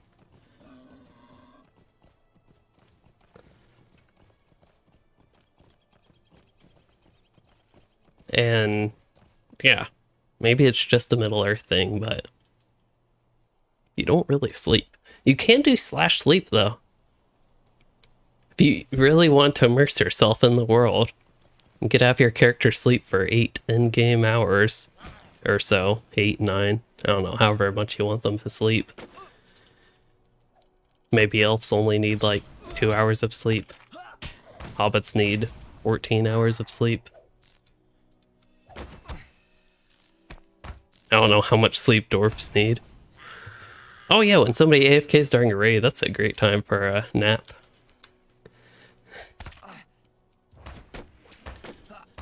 But yeah, I think you would have to sleep for not quite an hour and a half, maybe an hour in game to get like a relatively normal night's worth of sleep. Yeah, that's why I was not entirely sure with an elf actually, because I wasn't actually sure if they slept in Lord of the Rings. I know in other games or like fantasy series, I don't think that's quite the right word, but in other fantasy worlds that like elves don't need to sleep, but they need to meditate, kind of like a normal person would sleep for like a few hours or a couple hours.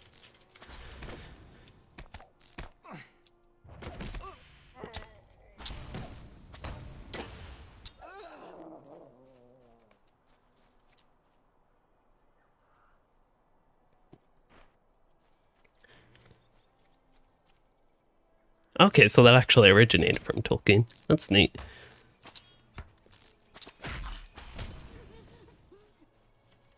Alright, let's try our fancy new... Oh, pulled 2 mobs at once. And one's a signature. Would I even know this is a signature? He has higher health and he has a fancy border. He's like the boss. I guess I'd know. I'd probably think he was an elite at first. Oh, and when they meditate, they're fully aware of their surroundings.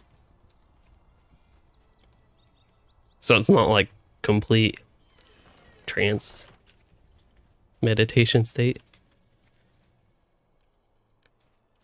Shattered picture. Oh, that's a scholar thing. It's like, I don't even know what that is as an experienced player.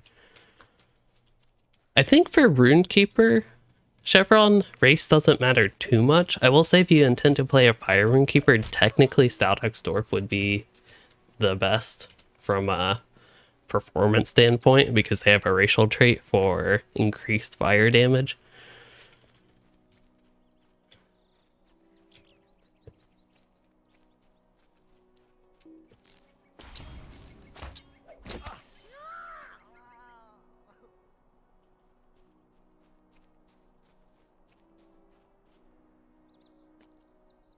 Oh. There's the fall damage mechanic, which has been severely nerfed. Like, it used to slow you down way more and last a lot longer. For the mount, I'd be moving at like 102% speed. There was the juicy crunch. Reminds me of like... It reminds me of what I would imagine chewing... What was the item in WoW called? Specifically from WoW, there's like... Yeah, crunchy spider leg. That is the exact sound that I would imagine if you chewed a crunchy spider leg from WoW.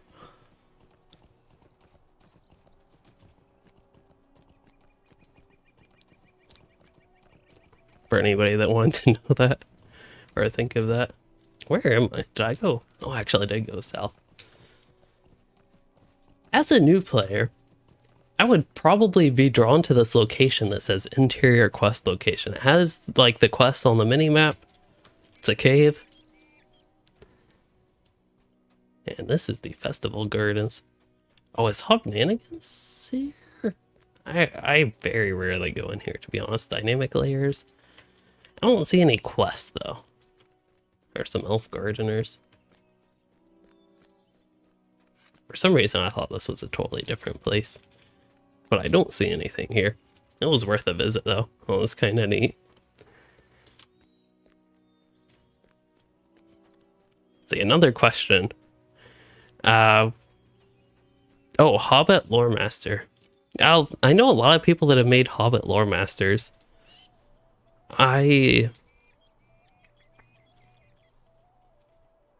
Yeah, it's been so long since I've been in there, I was actually forgot what was in there, but Spring Festru thing, okay. So Hobnanigans, maybe. Isn't that somewhat related to Hobnanigans? Well, that would be more... I think that's not necessarily spring. Hobnanigans is, as far as I remember, multiple times throughout the year. But yeah, I personally don't play Hobbits, so I wouldn't play a Hobbit lore master, but I know a lot of people that do and like that. So we like agility. We're a hunter. We'll get the agility earring. How can I be We'll choose health potions. Might you spare a moment of your Oh time? yeah, Stompusher from Spring Festival. That is ringing a bell a bit more than Hobnanigans. I haven't actually... I don't think I've ever done Hobnanigans, to be honest. Okay, we have more quest turn-ins in Woodland.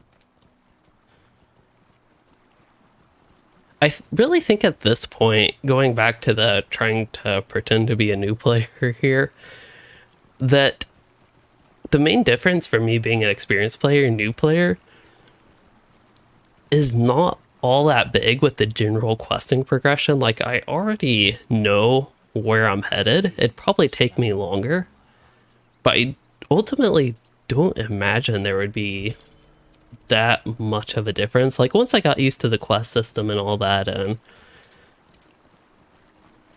you know, could navigate the map, I think by about this point you could get decently settled into a rotation with LOTRO, it seems.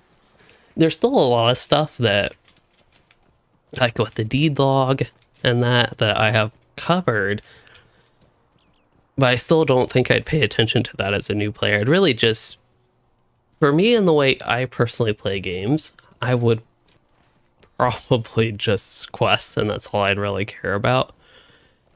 As I leveled up, questing and crafting, that would be my two big things in the game, because that's typically the two big things I do in an MMO like this, including like when I did originally start LOTRO and making alts. Oh, Grey Company horse. I forget what that looks like. Do I even have that on any of my characters? Well, there's one way to find out if it's called Grey Company. Here. Grey Company. Okay, that's Kindred Rep. That's a pretty neat looking horse. It's almost like the starter horse, but has a little bit more armor. I think a little bit lighter gray, less yellow gray, maybe more blue gray. I don't know if the lighting would somehow impact that.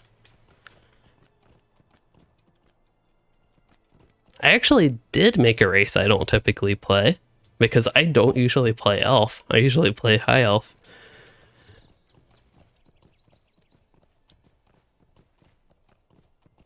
But I could have gone for something a little bit more extreme. Different. Elf is very similar to high elf. One's just high and one's not.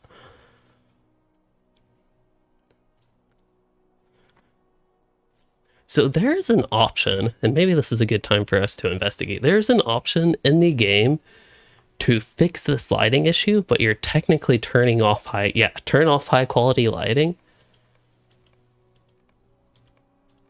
Honestly, some of the trees look better with that off.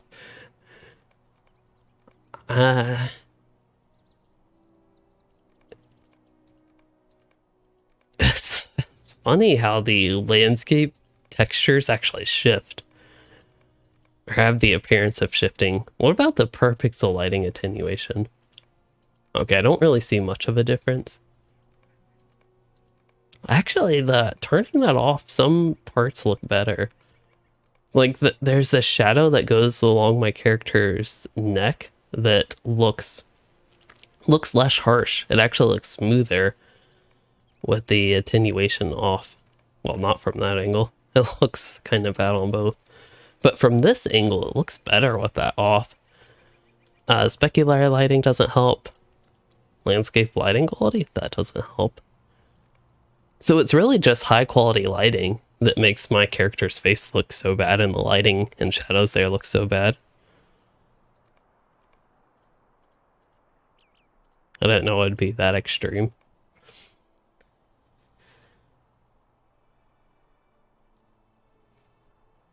Yeah, it probably is a little bit harder to pretend to be a noob in the elf area. I could definitely agree with that.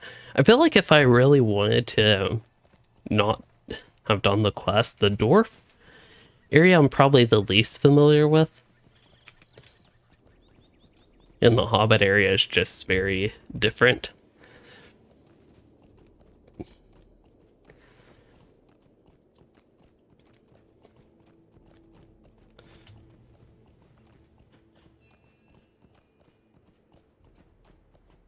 I also feel like for me, having a relatively fresh experience of doing another starter zone would help me. I think when I go back to Before the Shadow, be useful. Oh, hey, we have a stable master here.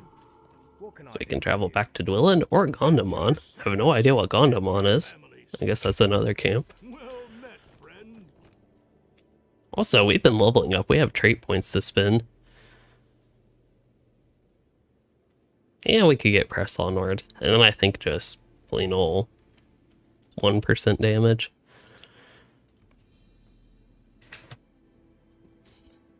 My hand is getting really cold. That's like the one thing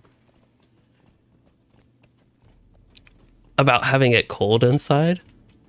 Or like relatively cold. It's obviously cold to my hands inside. But like my windows are not wide open. Technically the window in the room behind me where the doorway is, the window doesn't even open all the way. And then the other window has like vertical blinds, so I can't really open it much without opening those, and I'd rather just have that closed. But anyway, the whole point is I have the windows a little bit open, so I might describe it as cracked. And the reason I still have them open is because it's comfortable to me, except my hands. My hands get cold.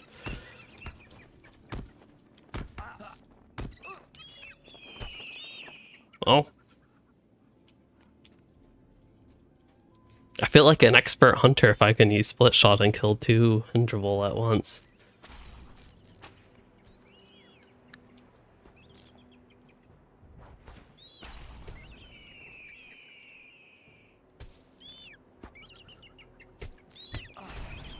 Yeah, that's another thing, and that's why I'm hoping it's interesting, at least for you all, me like bringing my experience into this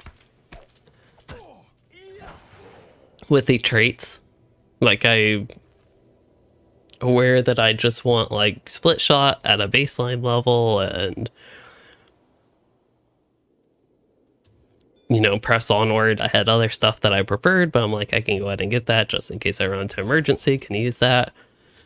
Overall would get more value, increasing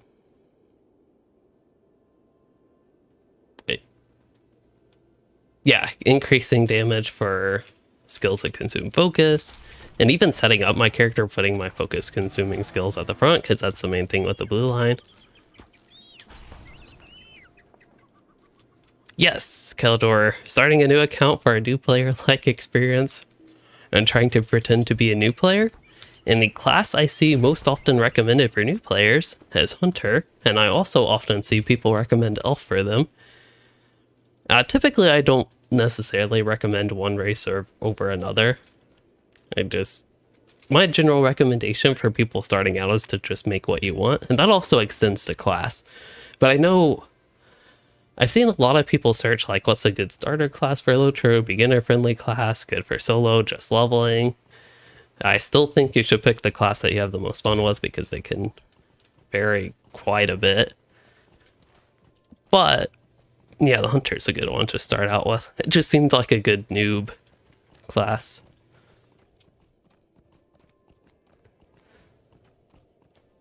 I think it's also the... What's the right word? I can't even think of the right word.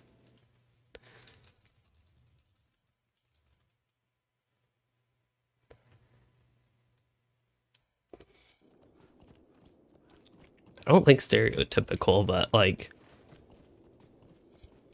I cannot think of the word right now. But it's basically the class. It just seems to be the most popular, maybe archetypal class race combination for a new player.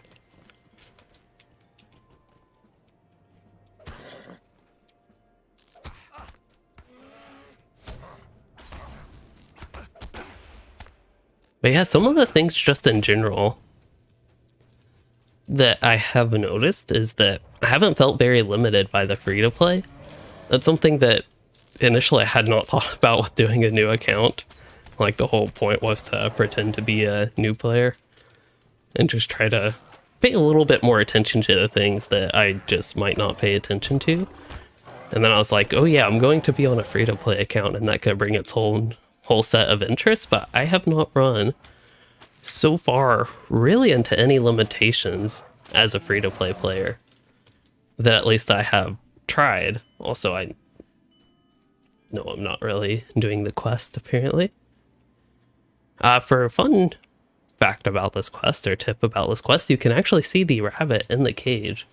So you don't even have to click the ones without a rabbit in it. So yeah, we're basically searching for a trap that caught a rabbit, because we got hungry mouse to feed. Sometimes I'd rather just not think about the quest and not think about killing these innocent bears.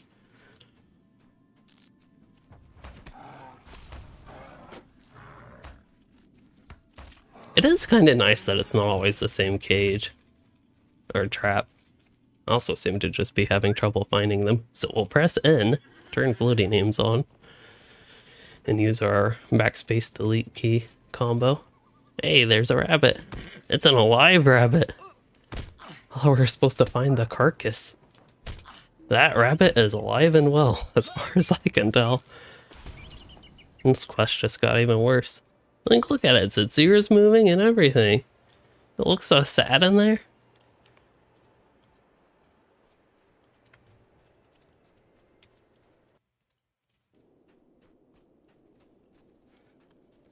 Lynx and her cub were reunited, but they're getting hungry. Greetings, traveler. Greetings, traveler. Will you stay a moment? Anyway, we need some catnip, or thistle-mead now.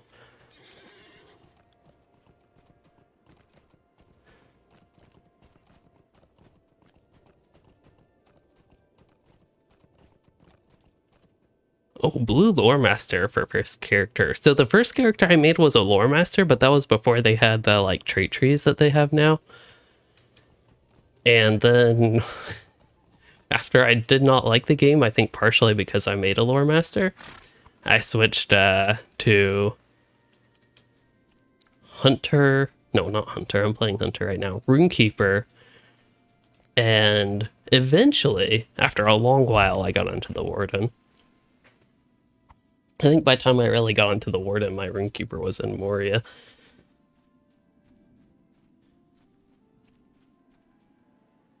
So if you play the Long Dark, you hunt rabbits, you stun them, pick them up, and then if they're alive after that, you just break their necks. With killing animals or hurting animals in games, it's just something that you do in MMOs, typically. That I just don't really pay attention to it much, but sometimes, if I really pay attention to the details, it is sometimes a little bit brutal to them. At least Hindervil are evil. I believe Hindervil are the evil ones. Or are those... Could I be getting them mixed up with another bird? Oh, Craven. Are Craven and Hindervil the same thing, though? I don't think they are. But yeah, Craven are the evil ones. They're like messengers of Sauron or something like that. I don't know if that's exactly it, but...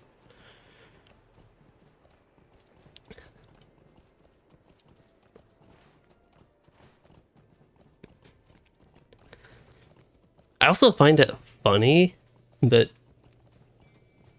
It's just a cat making noise. I don't like I like animals. So the general idea of like hunting them, killing them isn't the most appealing, but and I think especially WoW, but even LOTRO to an extent, it's really fun to just go killing animals, getting their furs, and WoW that would include skinning them. Maybe beasts would be a better word to say than animals.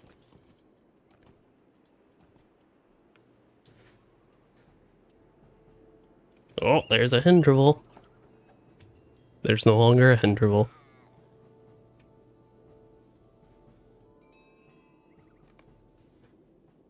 Ah, he can see through their eyes. Saruman can. I actually didn't know that. I remember there was some relation there, Met, friend. but perhaps clearly didn't remember exactly what it was. Y'all would probably never guess that the cat that's been snacking now twice during the stream is not the fat one. She's the really skinny one that doesn't eat enough for some reason. She eats enough, but she could do with eating a bit more. And this one that's just been snoozing the whole time is the fat one.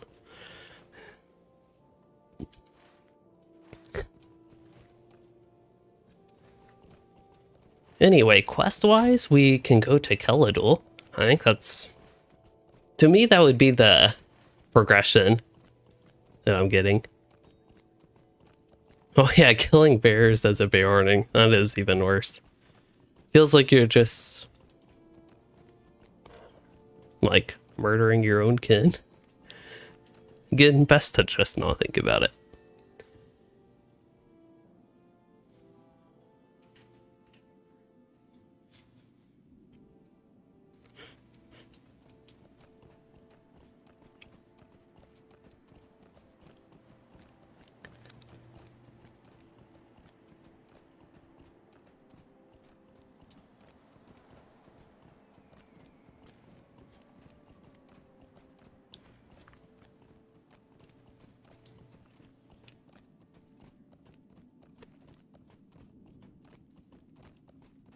So, we have some dower hand here. That's pretty new. This quest wants me to recover a stolen bow. You know, if I were going entirely by the quest tracker, I would probably think this Keladul place, he's in like the north end of that. That is, I think, where I'd go. Right there. But, knowing what I know about the game, I know that the guy with the stolen bow is outside Keladul. I don't know if there's much that would point me to exactly where he is here.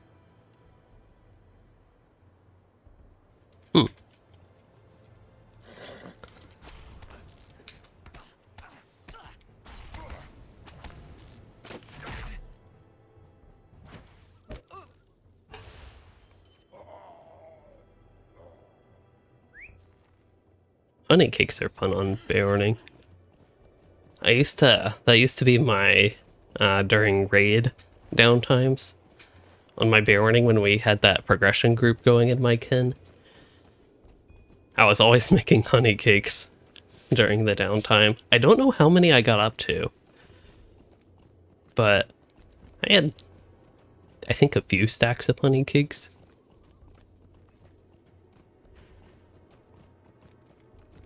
Oh, the text does say he's outside the walls. That would be helpful to know. Oh yeah, west of... no, Keladul. Yeah, outside the walls of Keladul. There it is. So if you read quest text, you might get that hint. Like if you're down there in Keladul, in that circle area and can't find him, then that might give you the hint that you're not quite in the right area. But if you don't, you might be searching a while.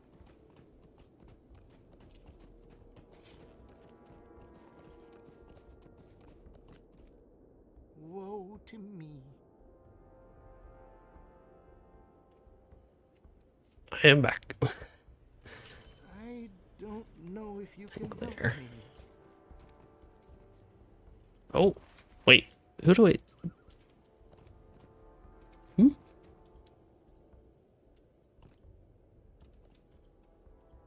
Is he healing the Link's mother?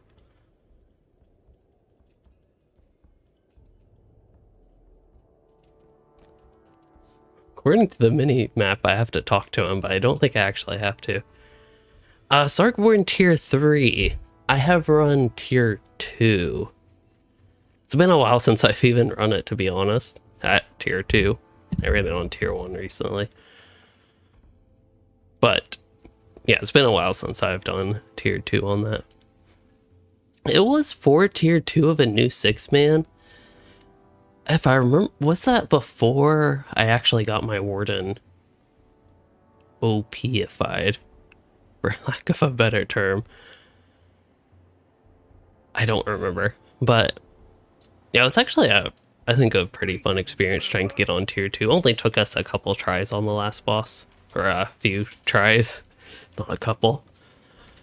But it didn't take way too long. And once we got the strategy, that's when it became a lot easier. So for example, in my Wardens have a lot of damage over time, so the strategy was to just like not damage the boss. And that helped me stay alive so I could help with other parts of the fight and helped with the group. That wasn't the only thing, but from my perspective, playing the, Warden, that was what I was able to do to help contribute, was not do damage to the boss. Just basically worked on self-heals and buffs. Okay, something I'm noticing a lot now that we're just in this area where there are a lot of trees is I have seen new players, we talked about this during last stream, but I have seen new players talk about trees popping in and out. And I'm actually really noticing that right now going through this area. Like that tree popped out and now it popped in. I think having the transition somehow be like, I don't know, once it pops out, have the high quality one pop in at the same time. Hello, Sean. Glad you're enjoying the stream. It's been a fun one. It's been, as I had in the thumbnail, it was a complete experiment to me. But so far, I feel like it's been mostly successful.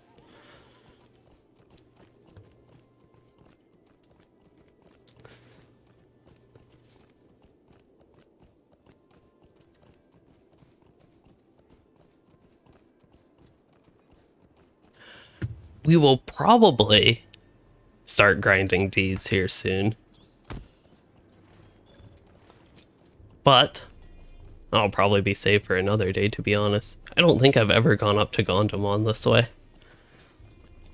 There's a first time for everything. This is really weird to me. Will you help me? But yeah, it seems like maybe we'll go back to Dwilland, and then I'll get wrapped up with the stream. Because it is... See, if I eat a stack on stream, the problem is I'd probably just play for like 30 more minutes and go to bed. It'd be a while of me doing nothing, and then doing only a very little bit, and then ending. So yeah, I'll do that, eat a snack, go to bed. I'm trying to think for the future when the next stream would be. I would like to say Monday, but I honestly don't think it will be Monday. Hail, friend, and well met. But I'm thinking for the next stream, at least until we get the beta for the Warden and Captain changes, which again, we're expecting, I think, still next week. The reason I got whatever bracelet I got is because it had better stats. It's really hard for me to keep up 100% remembering to comment on like every choice I make. That's where we get into the issue of running into the autopilot mode. But yeah, this is pretty standard, I think, for like a questing camp, a town, a city. Whatever you want to call Gondamon. I guess you could call it a little city. At the very least, it's a dwarven structure. Just go in, get all the quests. There we go. But I have a lot of quests. But one thing I've noticed is I still have to go back to Dwilland. Mission recruiter. Guess I don't need to worry about that yet. But we'll turn in those quests and see where that leads. Spoiler, it will lead to basically where I am and where I'm going to be going. For the Warden, they are doing red and blue line, then yellow being just general traits you can pick as either red or blue Warden. The Captain is not receiving that treatment. They will still have all 3 specs and just some more general broad changes for the class. Some reworked abilities. Oh, I never did record that Captain video. So I did a deeper dive into the Warden changes, and I was planning to do the same on the Captain, but I honestly completely forgot about that. Removing Seize the Moment will be a little bit sad, just because it's honestly my favorite trait in the game. But I think ultimately it's probably for the better. But the reason it's so fun is just because of how rapidly you can use your gambits. And it's very fun. We did go to Dual End, right? Yep, okay. Beorning, I think Beorning is a good match for anything, but one thing you might just run into with a Hunter Beorning duo is there is a chance the Hunter could kill, like if you are both approaching a mob, the Hunter can start attacking from farther away, and there's a chance that the Hunter could kill the mob before the Beorning gets there. But if you are...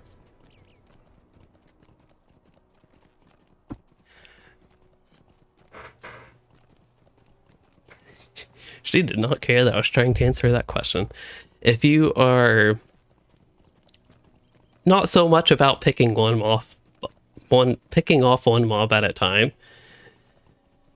as a duo group, then I don't think you should run into problems like that. But I have seen some people mention when they duo with a Hunter that the Hunter just kills things before like the melee class gets in range. But I think that should be mostly avoidable, especially if you're in a area where you can pull more than one mob at once. Beorning's honestly just great to have around. They have a lot of utility. If you tried to duo group content, Beorning's good with tanking, healing. They also are good with damage.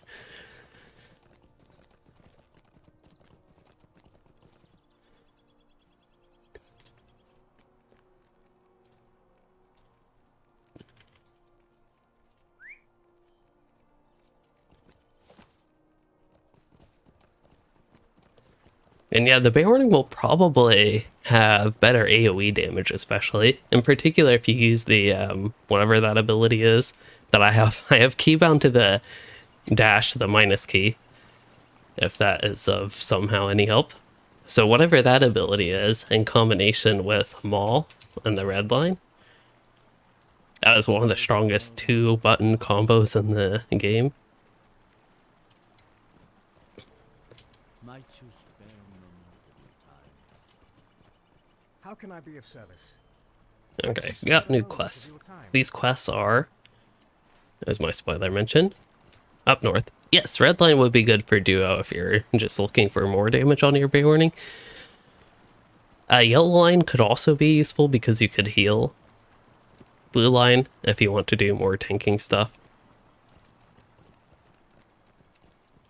But yeah, I think at this point, after I head back to Gondamon, it is a good point for me to wrap up with this stream. In somewhat brief summary, I think that this experiment trying to roleplay as a new player in LOTRO has been pretty successful. It's helped me, I think, just notice some things that I normally wouldn't notice about a starter experience in LOTRO. Also, playing on a new account, I think it's just interesting, especially being free to play. One thing that I maybe would have expected was to run into more limitations compared to what I'm used to. I have run into a little bit, but it's honestly not been much that's been limiting, especially since they made a lot of new player or free to play friendly monetization changes. Like it used to be, these set bonuses would be locked. So that's not just a bit nice, that is nice. Also, haven't run into issues with traveling. That's something that might run into later. And yeah, I think that's been pretty good. I think one of the biggest negative experiences to contrast that would be how many abilities I had at level 1. Having 4 abilities right off the bat, and some of them being somewhat, not really complicated, but have a lot going on with them, I don't think is necessarily the greatest. The questing itself, I think, has also been a little bit mixed. There was a lot of running around and back and forth. There wasn't as much as before the Shadow, but there was still a bit of that I think I'm just so used to that I just don't really notice it. But yeah, there really wasn't much combat very early on.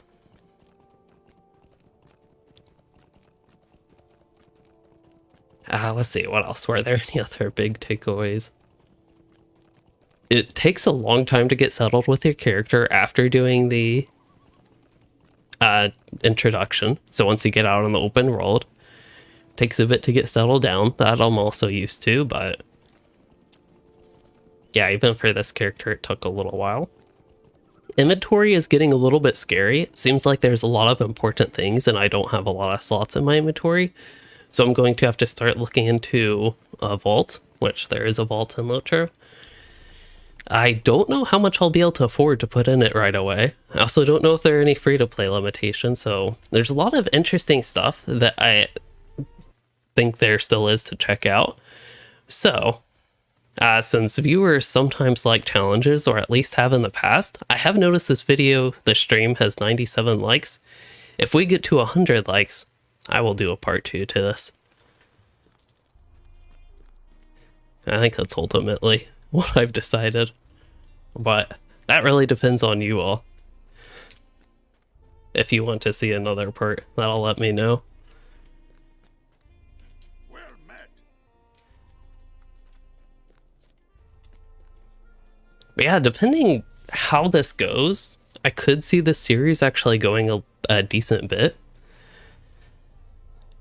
I don't know what the monetization changes. If I could really try to get to the level cap as free to play.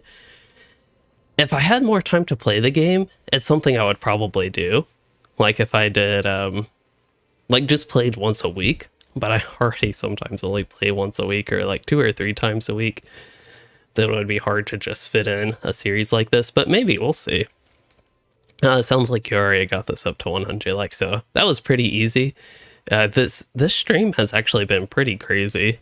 Been really engaging, so I appreciate that. And well, I have to shout out the super chats. Did YouTube ever fix their super chats? It seems to have, actually.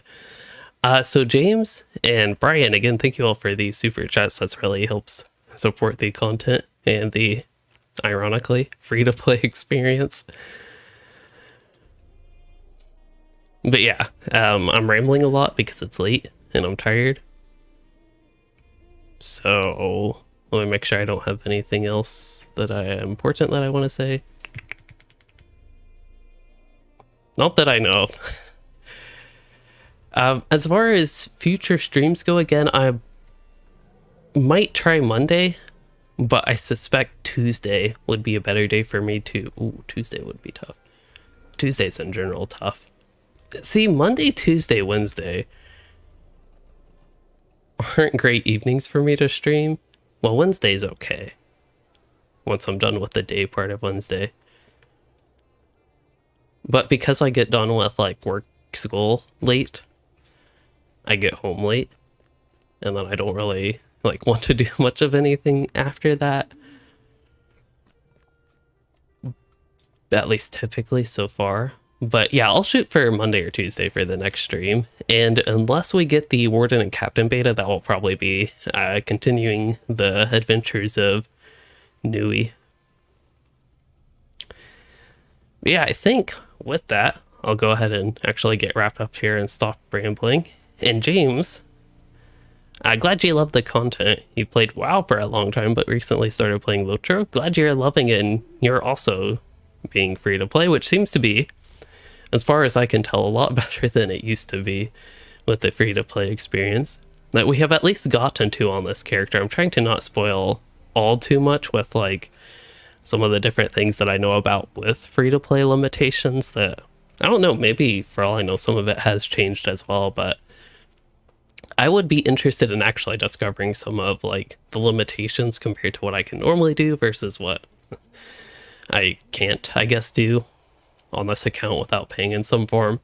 I think there really is a lot of interesting discovery, even if most of the time I think just running through content like questing an era of the win, that's pretty much going to be the same whether I'm free to play or not, because I'm just like questing. But yeah, just playing on a new account I think adds another layer of, I don't know, really lacking vocabulary right now, but just adds another layer of interesting to the game. That makes it a little bit different. It changes it up compared to what I'm used to, which I feel like is needed for me right now with LOTRO. So yeah, anyway, I hope y'all enjoyed the stream, and if you did, please consider liking and subscribing for more, or becoming a channel member to support the content. And thanks for joining, chatting, and watching, everyone.